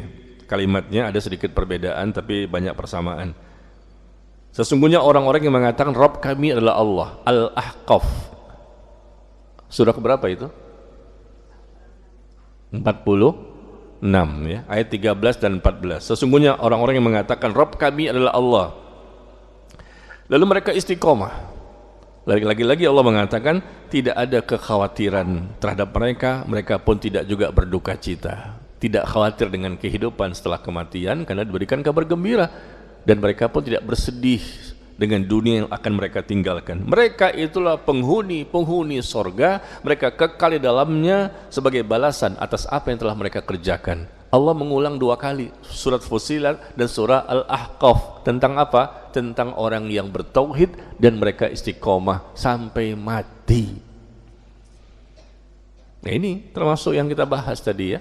Jadi marilah sama-sama nih kita berusaha menjadi orang yang beriman dengan sebenarnya ya, menjadi orang yang bertauhid, istiqomah di atas tauhid, dan juga istiqomah di atas sunnah. Sunnah itu artinya ajaran Nabi yang murni. Apa yang Nabi ucapkan, apa yang Nabi contohkan, apa yang Nabi ajarkan, itu yang kita ikuti. Lalu para sahabatnya sebagai manusia yang terbaik ya. Istiqomah mengikuti sunnah Nabi ini berat, karena banyak orang yang tidak mau mengikuti sunnah. Mungkin dia bertauhid tapi tidak mengikuti sunnah ya. Kenapa? Karena tidak mau mengikuti Rasul sebagai contoh tauladannya dalam beragama, bahkan dijadikan bahan candaan, bahan olok-olokan. Ketika kita mengikuti sunnah, ajaran Nabi jelas, hadisnya ada ya, subhanallah. Berarti mereka ini orang-orang yang belum istiqomah di atas agama yang benar. Maka jamaah sekalian, kita sedikit lagi membahasnya. Kita lihat bagaimana orang-orang yang istiqomah ini Allah sebutkan di surah Toha. Di surah Toha ayat ke-82. Toha surah 20 ayat ke-82. Wa inni laghaffar liman taba wa amana wa amila salihan thumma ihtada. Ya. Sesungguhnya kata Allah, aku itu Maha Pengampun. Aku itu Maha Pengampun bagi orang-orang yang bertaubat, orang-orang yang beriman, bertauhid. Nah, disebutkan beriman juga. Aku Maha Pengampun kata Allah. Aku akan ampuni dosa-dosa hambaku. Ya, bagi siapa? Bagi orang yang bertaubat dengan taubat nasuha. Dia juga beriman, bertauhid dengan benar, ya, dan juga dia beramal soleh, amal soleh pun dengan benar. Lalu setelah itu bertaubat, beriman, beramal soleh, dan setelah itu dia istiqomah di jalan yang benar, mempertahankan itu semua sampai mati. Aku Maha Pengampun atas mereka.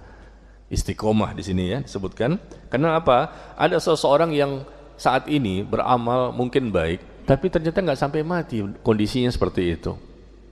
Tiba-tiba dalam perjalanan menyimpang, dan menyimpang sampai matinya begitu. Kita jangan sombong dulu nih. Udah ngaji kan, udah taklim, casing kayak wali, casing penampilan kayak wali murid. Ya. Tapi coba nanti lihat bagaimana besok lusa berubah lagi, bisa berubah. Padahal awalnya kayaknya dia penghuni sorga, kayaknya dia ini orang yang Allah cintai. Tapi ternyata besok lusa berubah. Innamal a'malu bil khawatim. Sesungguhnya amal itu tergantung di akhirnya, bukan sekarang. Wah, jenggotnya panjang banget sampai sepuser. Wah, belum tentu. Jilbabnya lebar selebar pintu masjid. Belum tentu. Casing doang. Takwa tuh di sini, di hati. Kalau hati bertakwa, otomatis casingnya bertakwa.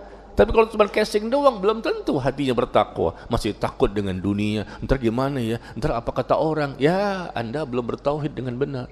Ntar gimana kata orang, ntar gimana kata tetangga, ntar gimana apa kata dunia. Loh, kenapa? Ini kan benar sesuai Quran dan Sunnah. Kenapa takut? Jalani terus. Berarti Anda membesarkan dunia, mengecilkan akhirat. Berarti Anda membesarkan dunia, mengecilkan Allah. Berarti Anda belum bertauhid dengan benar. Jangan takut dengan manusia, jangan takut dengan dunia. Bukan kita sombong, kita butuh dunia, kita cari dunia. Tapi kalau prinsipnya, kalau memang itu suatu kesalahan, kita tidak akan mau melakukannya, insya Allah. Dan kalau ini mau suatu perintah, kita kerjakan. Meskipun seluruh manusia di dunia ini membenci kita, nggak masalah, jalan terus. Itu tauhid. Bisa? Bisa nggak? Kalau ada orang yang membenci ibu, tidak suka sama ibu misalnya ya, gara-gara ibu mengamalkan bagaimana Allah berfirman, Rasul bersabda, lalu gimana? Apakah ibu tinggalkan perintah itu? Tidak ya, jangan tinggalkan. Baru selesai Ramadan, udah berubah lagi. Belum sampai mati ini belum. Berarti belum istiqomah. Baru selesai. 1 Syawal berubah lagi. 2 Syawal berubah lagi. Lagi melakukan apa? Kemaksiatan yang begitu banyak. Ya kita nggak bisa lah tanpa dosa ya. Tapi yang Allah inginkan itu adalah hasil Ramadan setelahnya semakin sedikit dosanya. Setelah Ramadan semakin banyak ibadahnya. Setelah Ramadan semakin besar rasa takutnya kepada Allah, rasa syukurnya kepada Allah. Itulah orang yang diterima ibadahnya. Tanda-tanda diterimanya ibadah Ramadan adalah orang yang setelah Ramadan semakin bagus dia dibandingkan sebelum Ramadan. Nah, nanti Bapak Ibu lihat ya, bagaimana kalau ketika khutbah Idul Fitri, Idul Adha, kalau khutbah Jumat, nah insya Allah saya nggak bercanda di situ. Semangat itu berapi-api sampai ngebrak-gebrak meja. Ada juga yang tidur ngorok depan saya. Itu terjadi. Ya subhanallah. Nah besok nih Bapak Ibu dengerin ya khutbah Idul Adha saya di sini insya Allah Tanjung Mas. Khutbah Idul Adha insya Allah besok di Tanjung Mas nih. Ya, lihat nanti besok ya. Nggak ada ketawanya, nggak ada bercandanya. Kita semangat menyampaikan itu. Insya Allah nggak ada yang ngantuk deh. Mudah-mudahan sampai ini umur kita. Ya, kapan Pak Idul Adha? Tanggal berapa?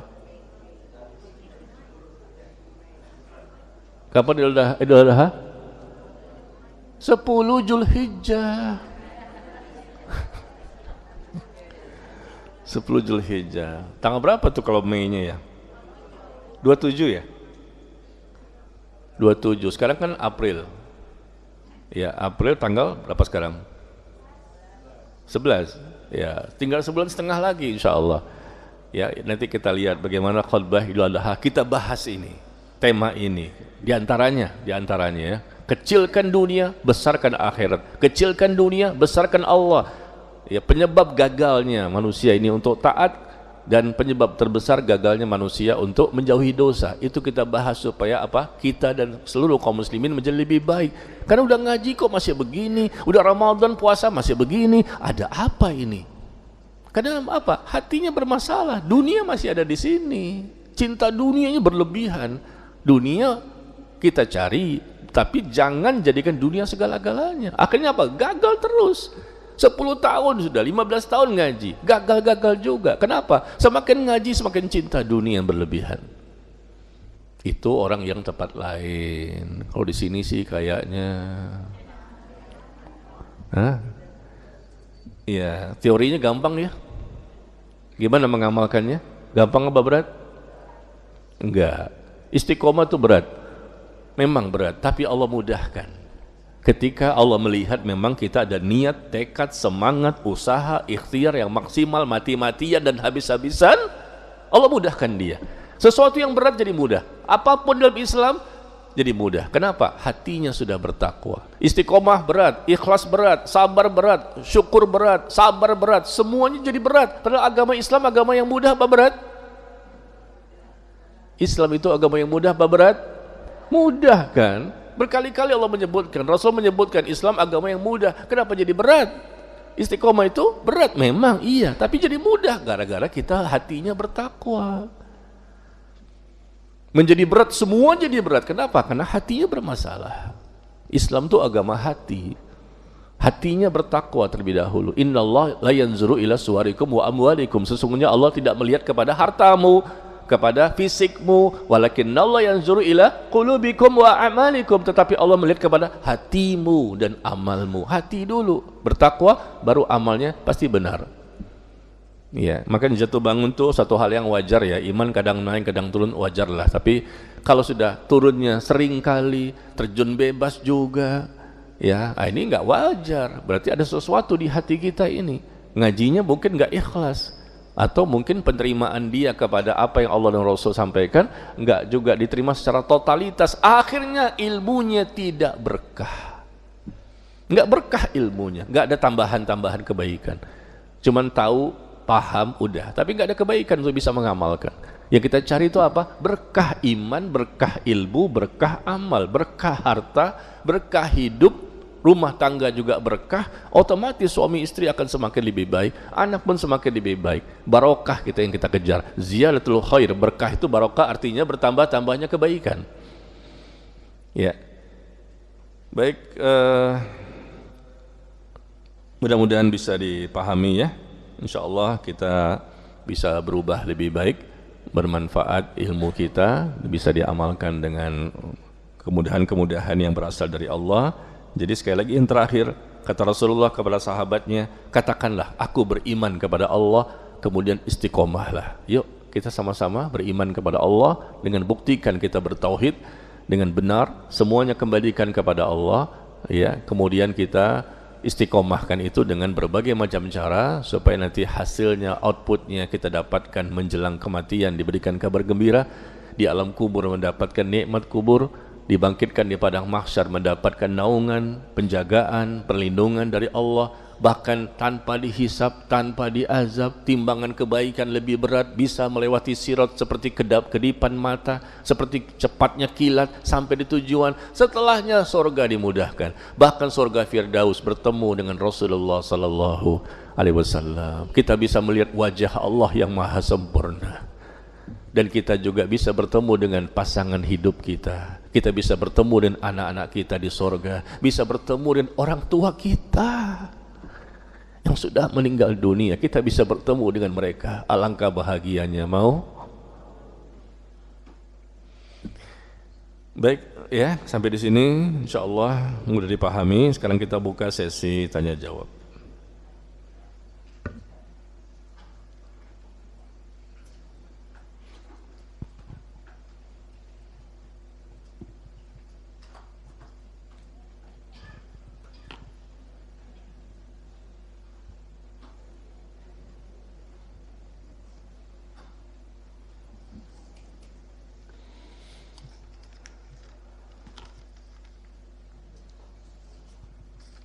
Selalu pertanyaan dari akhwat.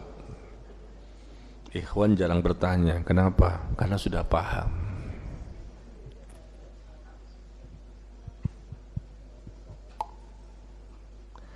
Ya, yang pertama,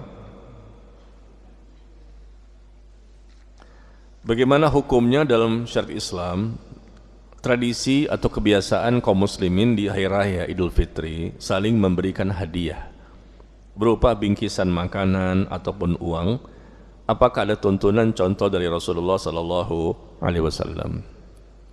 Ya, ketika Idul Fitri ya, saling memberikan hadiah, mungkin makanan, mungkin bingkisan, mungkin uang dan lain-lain ya, kepada teman-teman, mungkin dengan keluarga ya. Mungkin kita lebaran kan ya, kita bersilaturahim ya dengan keluarga kita, kerabat kita. Kita mau kasih sesuatu boleh, enggak kasih pun enggak apa-apa. Enggak ada kewajiban untuk memberikan bingkisan, makanan, uang. Itu kan suatu kebaikan sebetulnya, enggak masalah.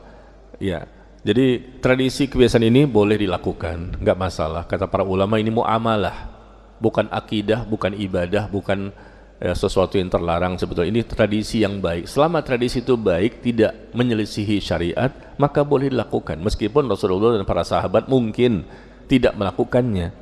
Ya, selama tradisi itu memang sesuai dengan syariat, bahwa kita ingin adanya apa itu? Tahadu, tahabu. Kata Rasulullah, saling memberilah kalian, saling memberi hadiahlah kalian, maka kalian pun akan saling mencintai satu dengan yang lain. Nah, memberikan ini kan bebas, kapan saja bisa. Tahadu, tahabu, saling memberi hadiahlah, saling memberi hadiah, maka kalian pun akan saling mencintai satu sama lain. Ya, boleh-boleh saja, atau mungkin uang apa? Istilahnya uang apa tuh? Uang nanggok ya. Istilahnya nanggok apa istilahnya? Bukan THR. Kalau THR kan kerja di perusahaan. Ya, kadang-kadang kita kasih ke anak-anak kita kecil gitu, kasih 50.000, 20.000, 10.000, kita kasih hadiah ya. Ketika lebaran gitu, ketika salaman sama kita kasih uang kepada mereka di hari raya supaya sama-sama bergembira. Angpau itu kayaknya Imlek deh. Istilah kalau Cina kan angpau ya, itu Imlek. Kalau Idul Fitri nggak ada istilah angpau. Istilah ya, meskipun sama-sama duit juga ya. Jadi memberikan hadiah seperti ini tidak wajib, tapi kalau kita mau ingin memberikan di waktu Idul Fitri atau mungkin setelahnya, kita ketemu 3 hari setelahnya, kita ketemu 1 minggu setelahnya, jadi bebas, nggak mesti tanggal 1 ya, karena kita ingin bersilaturahim dengan keluarga kita atau mungkin dengan tetangga datang ke rumah kita, lalu kita kasihlah mereka makanan, silakan. Ini kan usaha untuk menjalin hubungan yang lebih baik ya. Sebetulnya tidak mesti Idul Fitri, kapan saja kita bisa lakukan hal seperti ini, tidak menyalahi syariat. Begitu dengan fatwanya para ulama seperti Syekh bin Baz rahimahullah, ketika beliau ditanya tentang masalah ini, beliau juga mengatakan boleh ya. Kemudian yang berikutnya, Pak Ustadz tolong jelaskan tentang dalil akan ada masa Al-Quran akan diangkat Allah. Maksudnya apa ya Ustadz? Akan datang masanya Al-Quran akan diangkat oleh Allah. Al-Quran Allah jaga sampai hari kiamat. Inna nahnu nazzalna dzikra wa inna lahu lahafizun. Sesungguhnya kami yang menurunkan Al-Quran dan kami juga yang akan menjaganya, tidak akan hilang dari kaum muslimin. Al-Quran tetap ada dan terhafalkan sampai hari ini. Satu-satunya kitab suci yang bisa dihafal sampai semuanya hanya satu, Al-Quran. Maka nggak bisa dimasuki, disisipi, ditambahi, dikurangi, nggak bisa, ketahuan. Kenapa? Bisa dihafal dengan mudahnya. Anak kecil saja 4 tahun, 5 tahun selesai 30 juz. Bayangkan, mudah banget. 7 tahun selesai 30 juz. Bisa, 10 tahun selesai, bisa dihafal sejak dahulu sampai hari ini, sampai hari kiamat. Al-Quran tetap ada. Cuman di sini dikatakan akan ada masanya Al-Quran akan diangkat oleh Allah. Ya, akan diangkat, apa maksudnya? Tidak ada lagi ulama yang bisa menjelaskan isi maksud Al-Quran yang benar. Semakin hari semakin banyak ulama dicabut nyawanya, sehingga ilmu pun hilang. Akhirnya orang terombang-ambing dalam kesesatan, dan itu Rasul sebutkan dalam hadis. Ketika wafatnya ulama banyak sekali apalagi, maka hilanglah ilmu, hilanglah bagaimana cara bisa memahami Al-Quran, hilanglah Al-Quran, pemahamannya yang benar. Ya, semakin banyak orang yang mengatakan Al-Quran, Al-Quran, baca Quran nih, semua milik Allah. Wah, lagi tren kan? Semua milik Allah, burger juga milik Allah. Kan lagi tren ini di sosial media, semua milik Allah. Kenapa? Apa sebabnya? Saya baca Quran, saya baca Quran, baca Quran. Ya baca Quran, paham nggak? Bukan sekedar baca. Kalau baca doang, nggak dipahami, nggak diamalkan, Anda berdosa. Ya, karena dia sakit, kemudian dia membaca Quran katanya, sehingga dia sembuh dengan izin Allah. Memang Al-Quran itu syifa, bisa memberikan kesembuhan. Al-Quran itu firman Allah. Ya, tapi jangan sampai salah dalam memahami. Memahami Quran bukan sesuai dengan hawa nafsu dan perasaan kita, tapi bagaimana Allah dan Rasul menjelaskannya dan para sahabat menjelaskannya. Al-Quran akan diangkat, artinya tidak ada lagi ulama yang hidup pada masa itu yang bisa dimintakan ya, untuk menjawab pertanyaan-pertanyaan dari umat. Ulama banyak yang meninggal, itu tanda-tanda dekatnya hari kiamat. Semakin banyak ulama yang meninggal, dan ulama di zaman-zaman itu semakin sedikit jumlahnya. Sehingga apa? Berfatwalah orang-orang dengan seenaknya saja. Nah, mereka namanya ruwaibidah. Ruwaibidah. Rasul menyebutkan istilahnya ruwaibidah. Jadi orang nggak punya ilmu, nggak paham tentang agama, tapi kayaknya bisa ngomong gitu. Ini boleh, ini nggak masalah. Lihat di sosial media tuh, netizen semuanya bisa ngomong tentang agama. Padahal mereka bukan pakarnya, bukan ahlinya. Baca Quran masih berantakan, tapi semuanya bisa menilai. Kenapa? Kan saya muslim. Anda muslim tapi nggak boleh sembarangan berbicara. Coba, boleh nggak sembarangan orang untuk operasi? Dia bukan dokter. Sembarangan untuk operasi. Dia langsung diambil pisau, dia langsung seret, dibuka begitu. Ya, nggak boleh. Harus orang yang terlatih, paham ilmunya. Ya, memberikan obatnya apa? Nggak boleh sembarangan, harus orang yang ahli. Kita berobat saja nggak boleh kepada orang yang sembarangan, nanti bisa dikasih obat mati. Ya, obat namanya malpraktek ya. Nah, begitu juga agama. Ya, dengan agama ini ternyata orang merasakan saya muslim, jadi berhak untuk boleh juga saya berbicara. Kalau ada ilmunya nggak apa-apa. Tapi ketika kita nggak punya ilmu, jangan bicara. Ulama saja ketika ditanya mereka diem. Ketika nggak tahu, la adri. Apa hukumnya ini? La adri. Apa hukumnya ini? La adri. Aku tidak tahu. Tapi di sosial media, umat ini yang nggak pernah ngaji juga tahu semuanya. Bisa jawab semuanya, permasalahan agama apapun. Menurut saya ini boleh, meskipun Allah mengatakan haram. Dia bisa memperbolehkan. Ya, jadi seperti itu ya. Al-Quran akan diangkat oleh Allah nanti pada masanya di mana para ulama semakin banyak yang diwafatkan, sehingga tidak ada yang bisa menjelaskan maksud, makna, tafsir Al-Quran yang sebenarnya. Karena ahli ilmu semakin hari semakin sedikit. Semakin dekat hari kiamat, kebodohan semakin banyak. Dan saat ini sudah terbukti. Yang bodoh tentang agama di antara kaum muslimin banyak banget. Yang paham ada sedikit. Karena mereka mau datang ke majelis ilmu mendengarkan, bertanya, diskusi segala macam ya. Tapi yang tidak mau datang ke majelis ilmu lebih banyak. Konser musik, wah 100.000 hadir. Ketika majelis ilmu, berapa banyak yang hadir?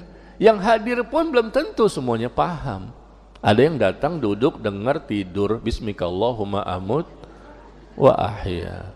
Ustaz selesai subhanakallahumma bihamdika, dia baca juga alhamdulillahilladzi ahyana ba'da ma amatana wa ilaihin nusyur. Belum tentu juga paham meskipun datang cari tiang, cari dinding,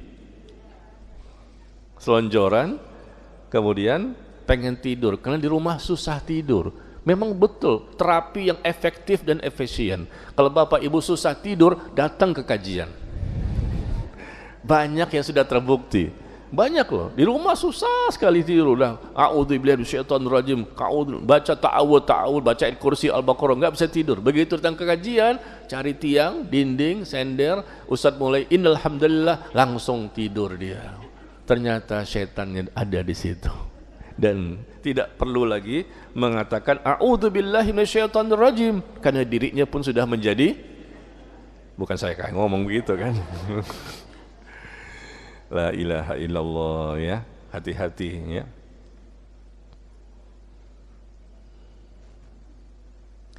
Pak Ustadz, bolehkah tabungan umroh dipakai untuk membeli hewan kurban?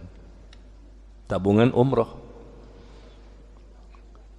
dipakai untuk membeli hewan kurban. Tabungannya ada di mana nih? Kita masih punya di rumah atau di bank, atau kita sudah store? Kalau kita sudah store bisa dikembalikan enggak? Bisa ditarik enggak? Ya, andai kata kita berubah pikiran ya. Haji dan umroh itu wajib hukumnya ya, termasuk umroh sekalian.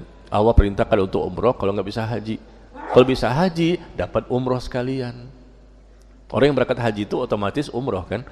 Tapi kalau nggak bisa haji, ya paling tidak minimal umroh. Umroh itu bebas waktunya. Kalau haji kan nggak bisa di waktu-waktu yang lain. Ya, haji itu mulai tanggal 8, 9, 10, 11 dan 12 Zulhijjah, 5 hari haji. Nggak bisa di waktu-waktu yang lain. Dan biayanya lebih besar dibandingkan umroh. Jadi bolehkah tabungan umroh dipakai untuk membeli hewan kurban?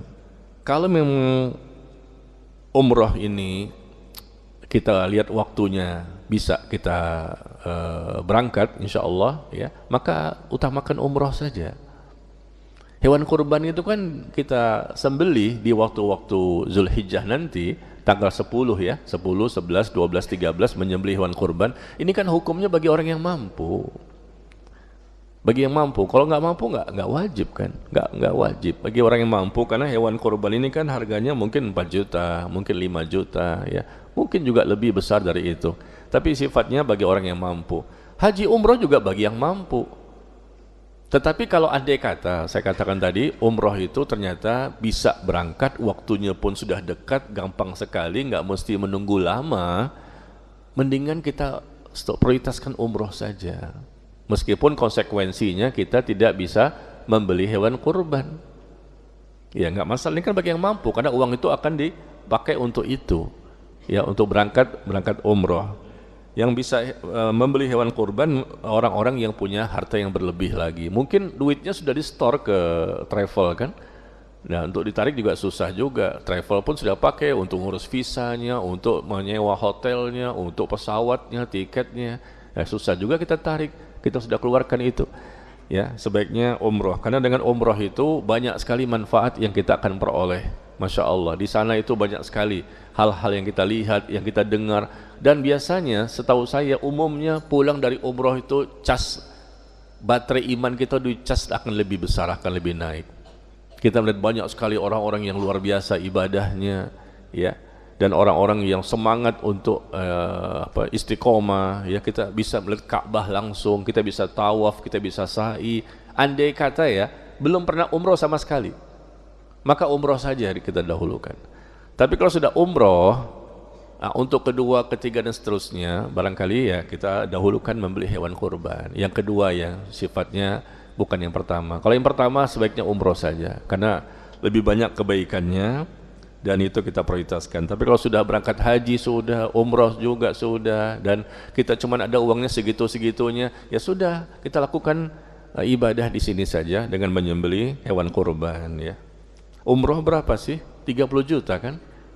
Hewan kurban berapa? Cuma 4 juta, kan jauh tuh selisihnya. 4 juta dengan 30 juta.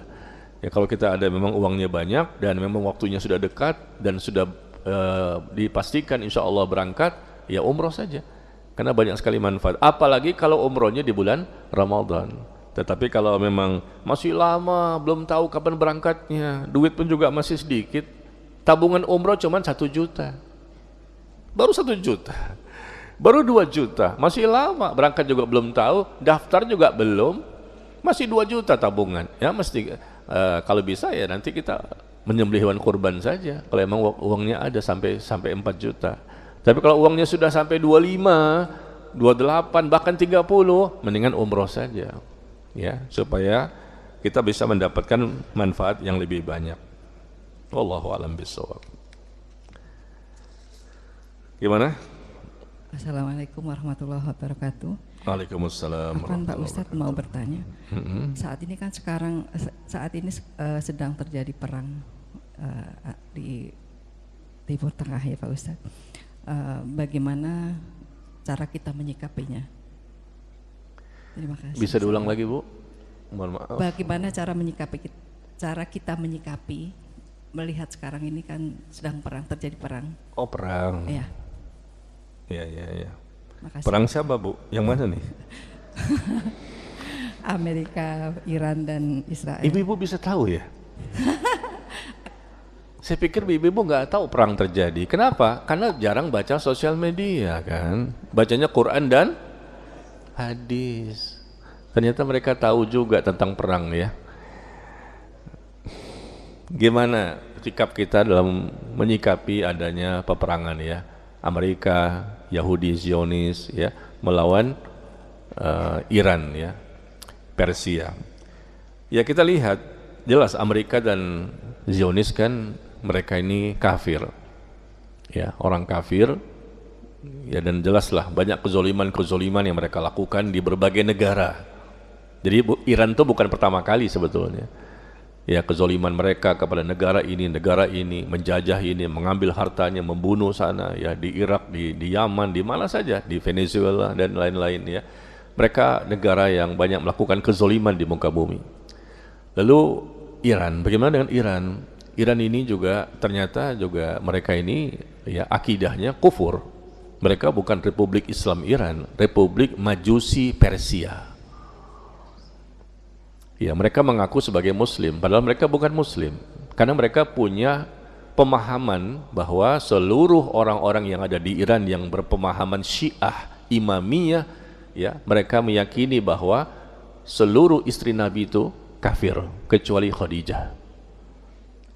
Seluruh istri Nabi kafir kecuali Khadijah, dan hampir seluruh sahabat kafir kecuali cuma 4 atau 5 orang yang tidak kafir. Mereka mengkafirkan para sahabat, mereka mengkafirkan istri Nabi, dan mereka tidak meyakini Al-Quran yang ada saat ini sebagai Al-Quran yang asli. Kata mereka nanti akan datang Imam Mahdi, imamnya mereka, versi mereka, yang akan mendatangkan Al-Quran di akhir zaman 3 kali lipat lebih tebal dibandingkan Al-Quran yang ada saat ini. Rukun iman beda, rukun Islam beda, tauhidnya beda. Mereka meyakini imam-imam mereka, pemimpin-pemimpin mereka itu lebih tinggi derajatnya dibandingkan malaikat dan nabi yang pernah Allah utus. Bagaimana bisa dikatakan mereka muslim? Khomeini, pemimpin tertinggi mereka di abad ini, yang gambarnya banyak di mana-mana di Iran. Khomeini mengatakan bahwa imam-imam kami lebih tinggi derajatnya dibandingkan malaikat dan nabi yang pernah Allah utus. Semuanya tidak bisa mengalahkan imam kami. Itu di kitab Al-Hukumatul Islamiyah halaman 52. Orang nomor 1 yang tertinggi menjadi referensi bagi mereka, imam terbesar di abad ini bagi mereka adalah Khomeini. Khomeini dimurtadkan, dianggap kafir oleh 1000 ulama di kota Mekah. Dia mencaci maki istri-istri Nabi, dia mencaci maki, mengkafirkan para sahabat. Dan ini bukan sekarang ya, dari dulu. Dari dulu para ulama, Imam Malik, Imam Asy-Syafi'i, Imam Ahmad bin Hanbal, Al-Imam Al-Bukhari, imam yang lain-lain banyak sekali. Mereka mengatakan bahwa Syiah bukan Islam. Syiah itu kafir. Dan saya punya artikelnya di Telegram. Silakan Bapak Ibu barangkali ingin melihat artikel yang ada di Telegram saya untuk melihat bagaimana perkataan para ulama terdahulu tentang Syiah. Karena Syiah ini bukan ada di zaman sekarang saja kan, sejak dahulu. Mereka mencaci maki Abu Bakar dan Umar, ya, mengkafir-kafirkan mereka. Nah, kita lihat bagaimana di tanggal 23 Juni di Telegram ya, 23 Juni, Telegram Najmi Umar Bakar. Berarti 1 tahun yang lalu ya, 23 Juni. Ada perkataan Imam Malik, ada perkataan Al-Imam Asy-Syafi'i, perkataan Imam Ahmad, Imam Al-Bukhari, Imam Ibnu Hazm dan lain-lain. Mereka semua mengatakan Syiah itu kafir. Ya sudah ada sejak zaman dahulu. Cuma begini Bapak Ibu sekalian, Syiah itu punya beberapa sekte. Beberapa sekte dan masing-masing sekte ini saling mengkafirkan satu sama lain. Kalau kita kan di Indonesia, beda organisasi, beda pemahaman, beda organisasi, tapi tidak saling mengkafirkan. Ya, mereka muslim saudara kita, cuman ada beda-beda khilafiyah dalam beberapa masalah ya. Tapi kalau Syiah mereka saling mengkafirkan. Contoh, Syiah Duruz itu di Lebanon, Syiah Nusairiyah itu di Syria. Siapa itu? Bashar Assad. Ya, kemarin kan Bashar Assad tuh pemimpin Syariah yang sudah lari ke Rusia. Itu Syiahnya Syiah Nusairiyah. Ya, Duruz di Lebanon itu juga Syiah. Lalu di Pakistan, Pakistan itu Syiah Ismailiyah. Ya. Kemudian di Yaman, Yaman itu Syiah Zaidiyah. Nah, di Iran ini Syiah yang terbesar, namanya Syiah Imamiyah. Dan saat ini di muka bumi ini Syiah yang paling banyak, yang paling besar, paling kuat, paling kaya itu Syiah Imamiyah. Karena mereka punya negara. Sekte-sekte yang lain ini kecil-kecil nggak punya negara dan nggak punya dana. Nah, Iran itu sekte yang terbesar dan punya dana, dan akhirnya dia pun mulailah mendakwahkan pemahaman sektenya kepada kaum muslimin yang lain ataupun sekte-sekte Syiah yang lain. Akhirnya sekte-sekte Syiah yang lain semakin hari semakin berhijrah ke sekte Imamiyahnya Iran, termasuk di Indonesia. Seperti di Yaman ada Al-Houthi. Al-Houthi itu adalah kepanjangan tangan dari Syiah Imamiyah yang ada di Yaman itu, yang pernah berperang dengan Saudi dan lain-lain. Kemudian yang ada di Lebanon, Hizbullah. Hizbullah itu Syiah Imamiyah. Yang ada di Irak, yang ada di Yaman, ada di Irak, ada di Syria, ada di Lebanon, banyak juga di Bahrain, ya, ada juga di Kuwait. Syiah itu banyak di sana. Ya, jadi masing-masing sekte-sekte ini, yang sekte yang berada di Pakistan dan ada yang di Mesir, dia ini banyak yang sudah berhijrah masuk ke Syiah yang lebih besar di zaman sekarang. Namanya Syiah Imamiyah, Syiah yang wajib untuk mengimani 12 imam yang akidahnya rusak sekali. Karena mereka berbeda sangat jauh dengan kita. Cuman mungkin casingnya sama, dengan jenggotnya, dengan sholatnya.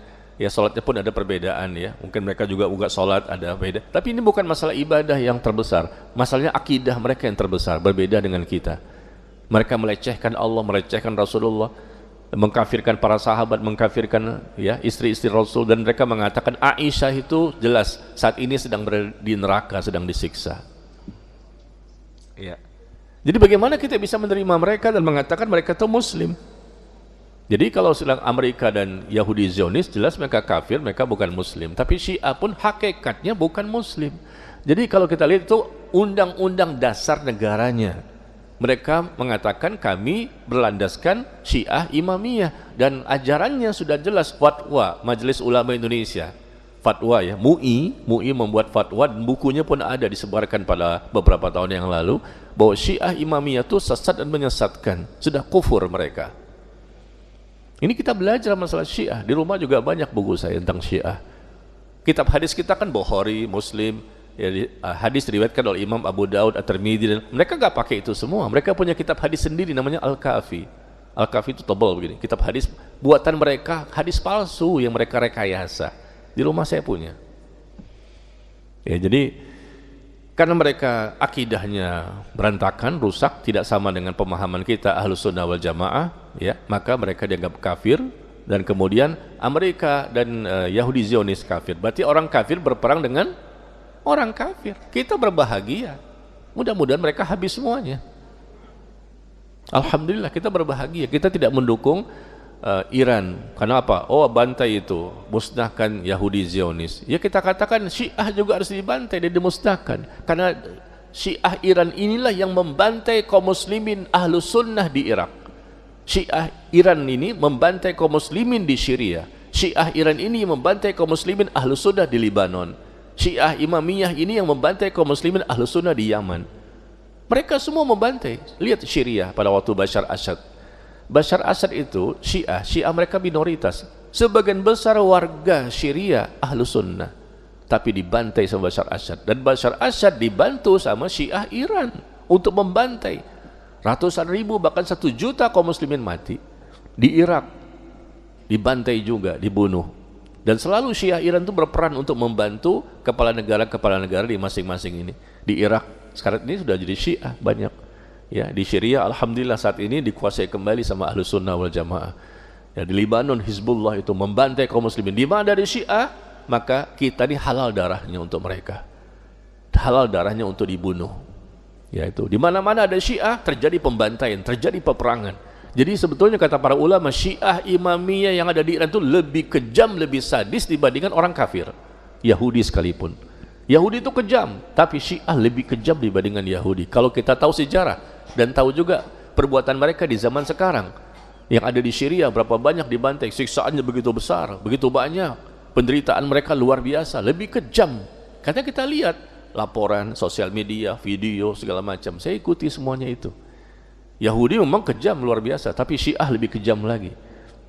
Ya, na'udzubillah. Jadi ini perlu diluruskan, karena ada orang-orang yang mengatakan, wah kita membela Iran, kita bela Iran, saudara kita sendiri. Anda nggak belajar sih Syiah itu seperti apa, Iran itu seperti apa. Mereka itu akidahnya Majusi Persia.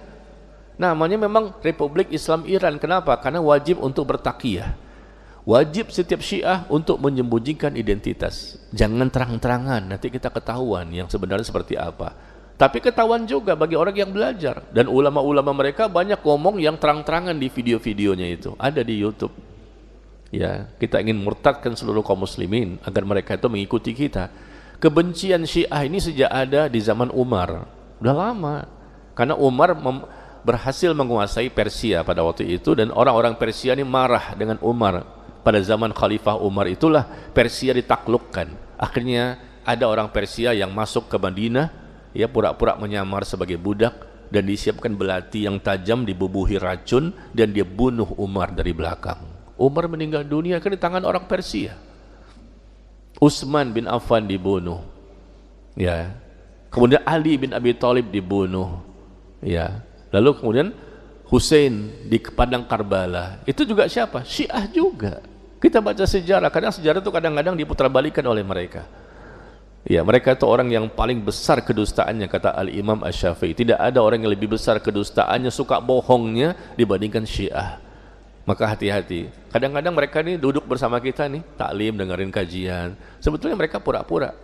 Di belakang itu beda lagi. Salat bersama kita, di belakangnya beda lagi. Ya, jadi kita tidak bisa percaya dengan mereka karena memang mereka punya akidah namanya taqiyah. Harus berpura-pura selama kita minoritas. Begitu mereka mayoritas baru terang-terangan. Nah, seperti itu ya. Jadi jangan heran kalau seandainya ada kaum muslimin yang mendukung Iran, karena mereka anggap ini saudara-saudara kita juga, sholat juga bersama kita. Anda nggak belajar, atau mungkin mereka ini Syiah juga yang berpura-pura seperti itu, padahal mereka tahu, ya, karena mereka sama-sama Syiah. Ya, jadi kita lihat rusaknya kaum muslimin sejak dahulu disebabkan oleh siapa? Yahudi. Dan Syiah itu produknya Yahudi. Yang mendirikan Syiah pertama kali namanya Abdullah bin Saba. Abdullah bin Saba itu orang Yahudi. Maka Syiah dan Yahudi itu sebetulnya mereka saudara kandung. Karena Syiah itu lahir dari Yahudi. Tapi karena sekarang masalah politik, yang awalnya mereka bergandengan tangan, saling membantu ketika perang Irak dan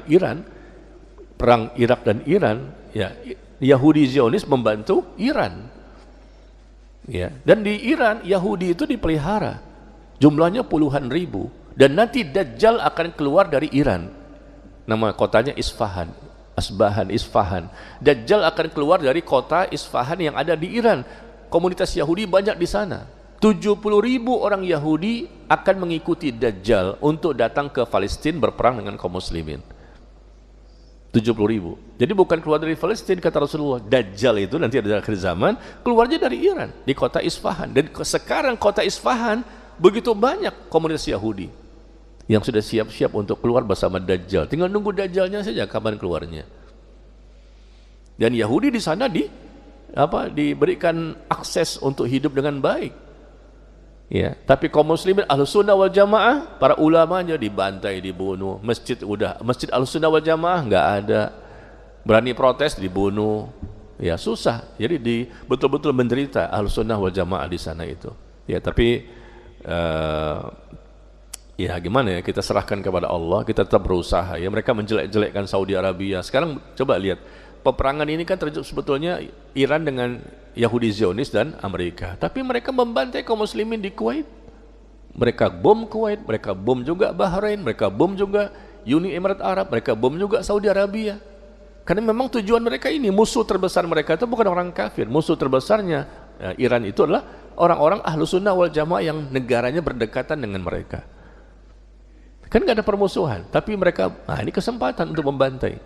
Karena kata mereka di situ ada perusahaan-perusahaan Amerika. Itu hanya kamuflase saja. Sebetulnya mereka dalam bomnya itu bukan hanya ke tempat minyak-minyak, bahkan kaum muslimin pun tempat-tempat yang lain dimusnahkan oleh mereka. Ya, tapi kita tidak boleh kecil hati, ya. Tetap kita berharap Allah memberikan pertolongan. Karena jejak sejarah mereka itu tidak bisa dihapus. Bagaimana mereka membantai kaum muslimin Ahlussunnah wal Jamaah di Irak, di Yaman, ya, memecah belah persatuan, pemberontakan di mana-mana, kudeta di mana-mana, di Syria juga, ya, dan kemudian juga di Libanon juga. Selalu di mana ada Syiah pasti ada pertumpahan darah, pasti ada pembantaian, ya, seperti itu barangkali Bu, ya. Jadi mudah-mudahan bisa dipahami. Jadi kita jangan mendukung salah satunya. Dukung Amerika Zionis juga nggak boleh. Mereka kafir, zolim, kita paham. Dukung Iran juga jangan, karena memang mereka akidahnya berbeda dengan kita, ya, sangat jauh. Bahkan mereka mengkafirkan kita. Mereka mengkafirkan kita. Yang bukan kelompok mereka, mereka kafirkan. Lalu mereka pun juga zolim juga, sama-sama zolim, sama seperti orang kafir lainnya yang telah membunuh, membantai kaum muslimin. Di mana mereka memiliki kekuasaan dan kekuatan, dan itu terbukti di berbagai macam negara yang dekat-dekat dengan mereka dibantai kaum muslimin. Jutaan kaum muslimin yang mati sejak 1979. Khomeini berhasil kembali ke Iran 1979, melakukan revolusi, ya, mulailah itu pembantaian. Bahkan kemarin di Saudi Arabia tahun berapa itu, mereka menyamar sebagai apa? Orang-orang yang berhaji, berumrah, lalu mereka memanggul orang-orang yang ada jenazahnya dibawa ke Ka'bah. Ada di YouTube tuh ada. Mereka memanggul jenazah yang dibawa ke Ka'bah untuk disolatkan. Ternyata isinya bukan jenazah, senjata semua. Mereka bunuh Imam Masjidil Haram. Itu terjadi peperangan, tak baca berita 1979 itu. Bagaimana Iran itu sangat benci banget dengan Yahudi, karena dengan Saudi maksud saya, karena memang mereka ingin menguasai kota Mekah dan Madinah. Mereka bunuh kaum muslimin yang sedang berhaji. Sejak dahulu seperti itu sejarahnya. Mereka bantai orang-orang yang sudah pakai pakaian ihram. Di zaman sekarang yang paling cepat ya 1979 itu, dan cerita-cerita setelahnya. Ya, mereka bunuh Imam Masjidil Haram, mereka bunuh juga kaum muslimin, dan akhirnya tank-tank pun masuk ke Masjidil Haram untuk mematikan mereka, dan akhirnya Masjidil Haram dikuasai kembali oleh kaum muslimin yang ada di sana. Benci banget mereka itu. Ya, demikian. Jadi jangan pernah gampang-gampang untuk mengatakan mereka itu sama seperti kita atau kita bersaudara. Ya, pelajari Syiah itu apa dan bagaimana sepak terjangnya, sejarahnya dulu dan hari ini.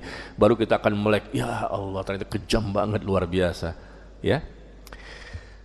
Baik, sampai di sini semoga bermanfaat. Sudah jam 9:30, Bapak Ibu harus pulang untuk mengkhatamkan Al-Quran kembali. Lanjutkan ya, khataman Quran yang biasa sudah rutinitas di bulan Ramadan, lanjutkan kembali ya.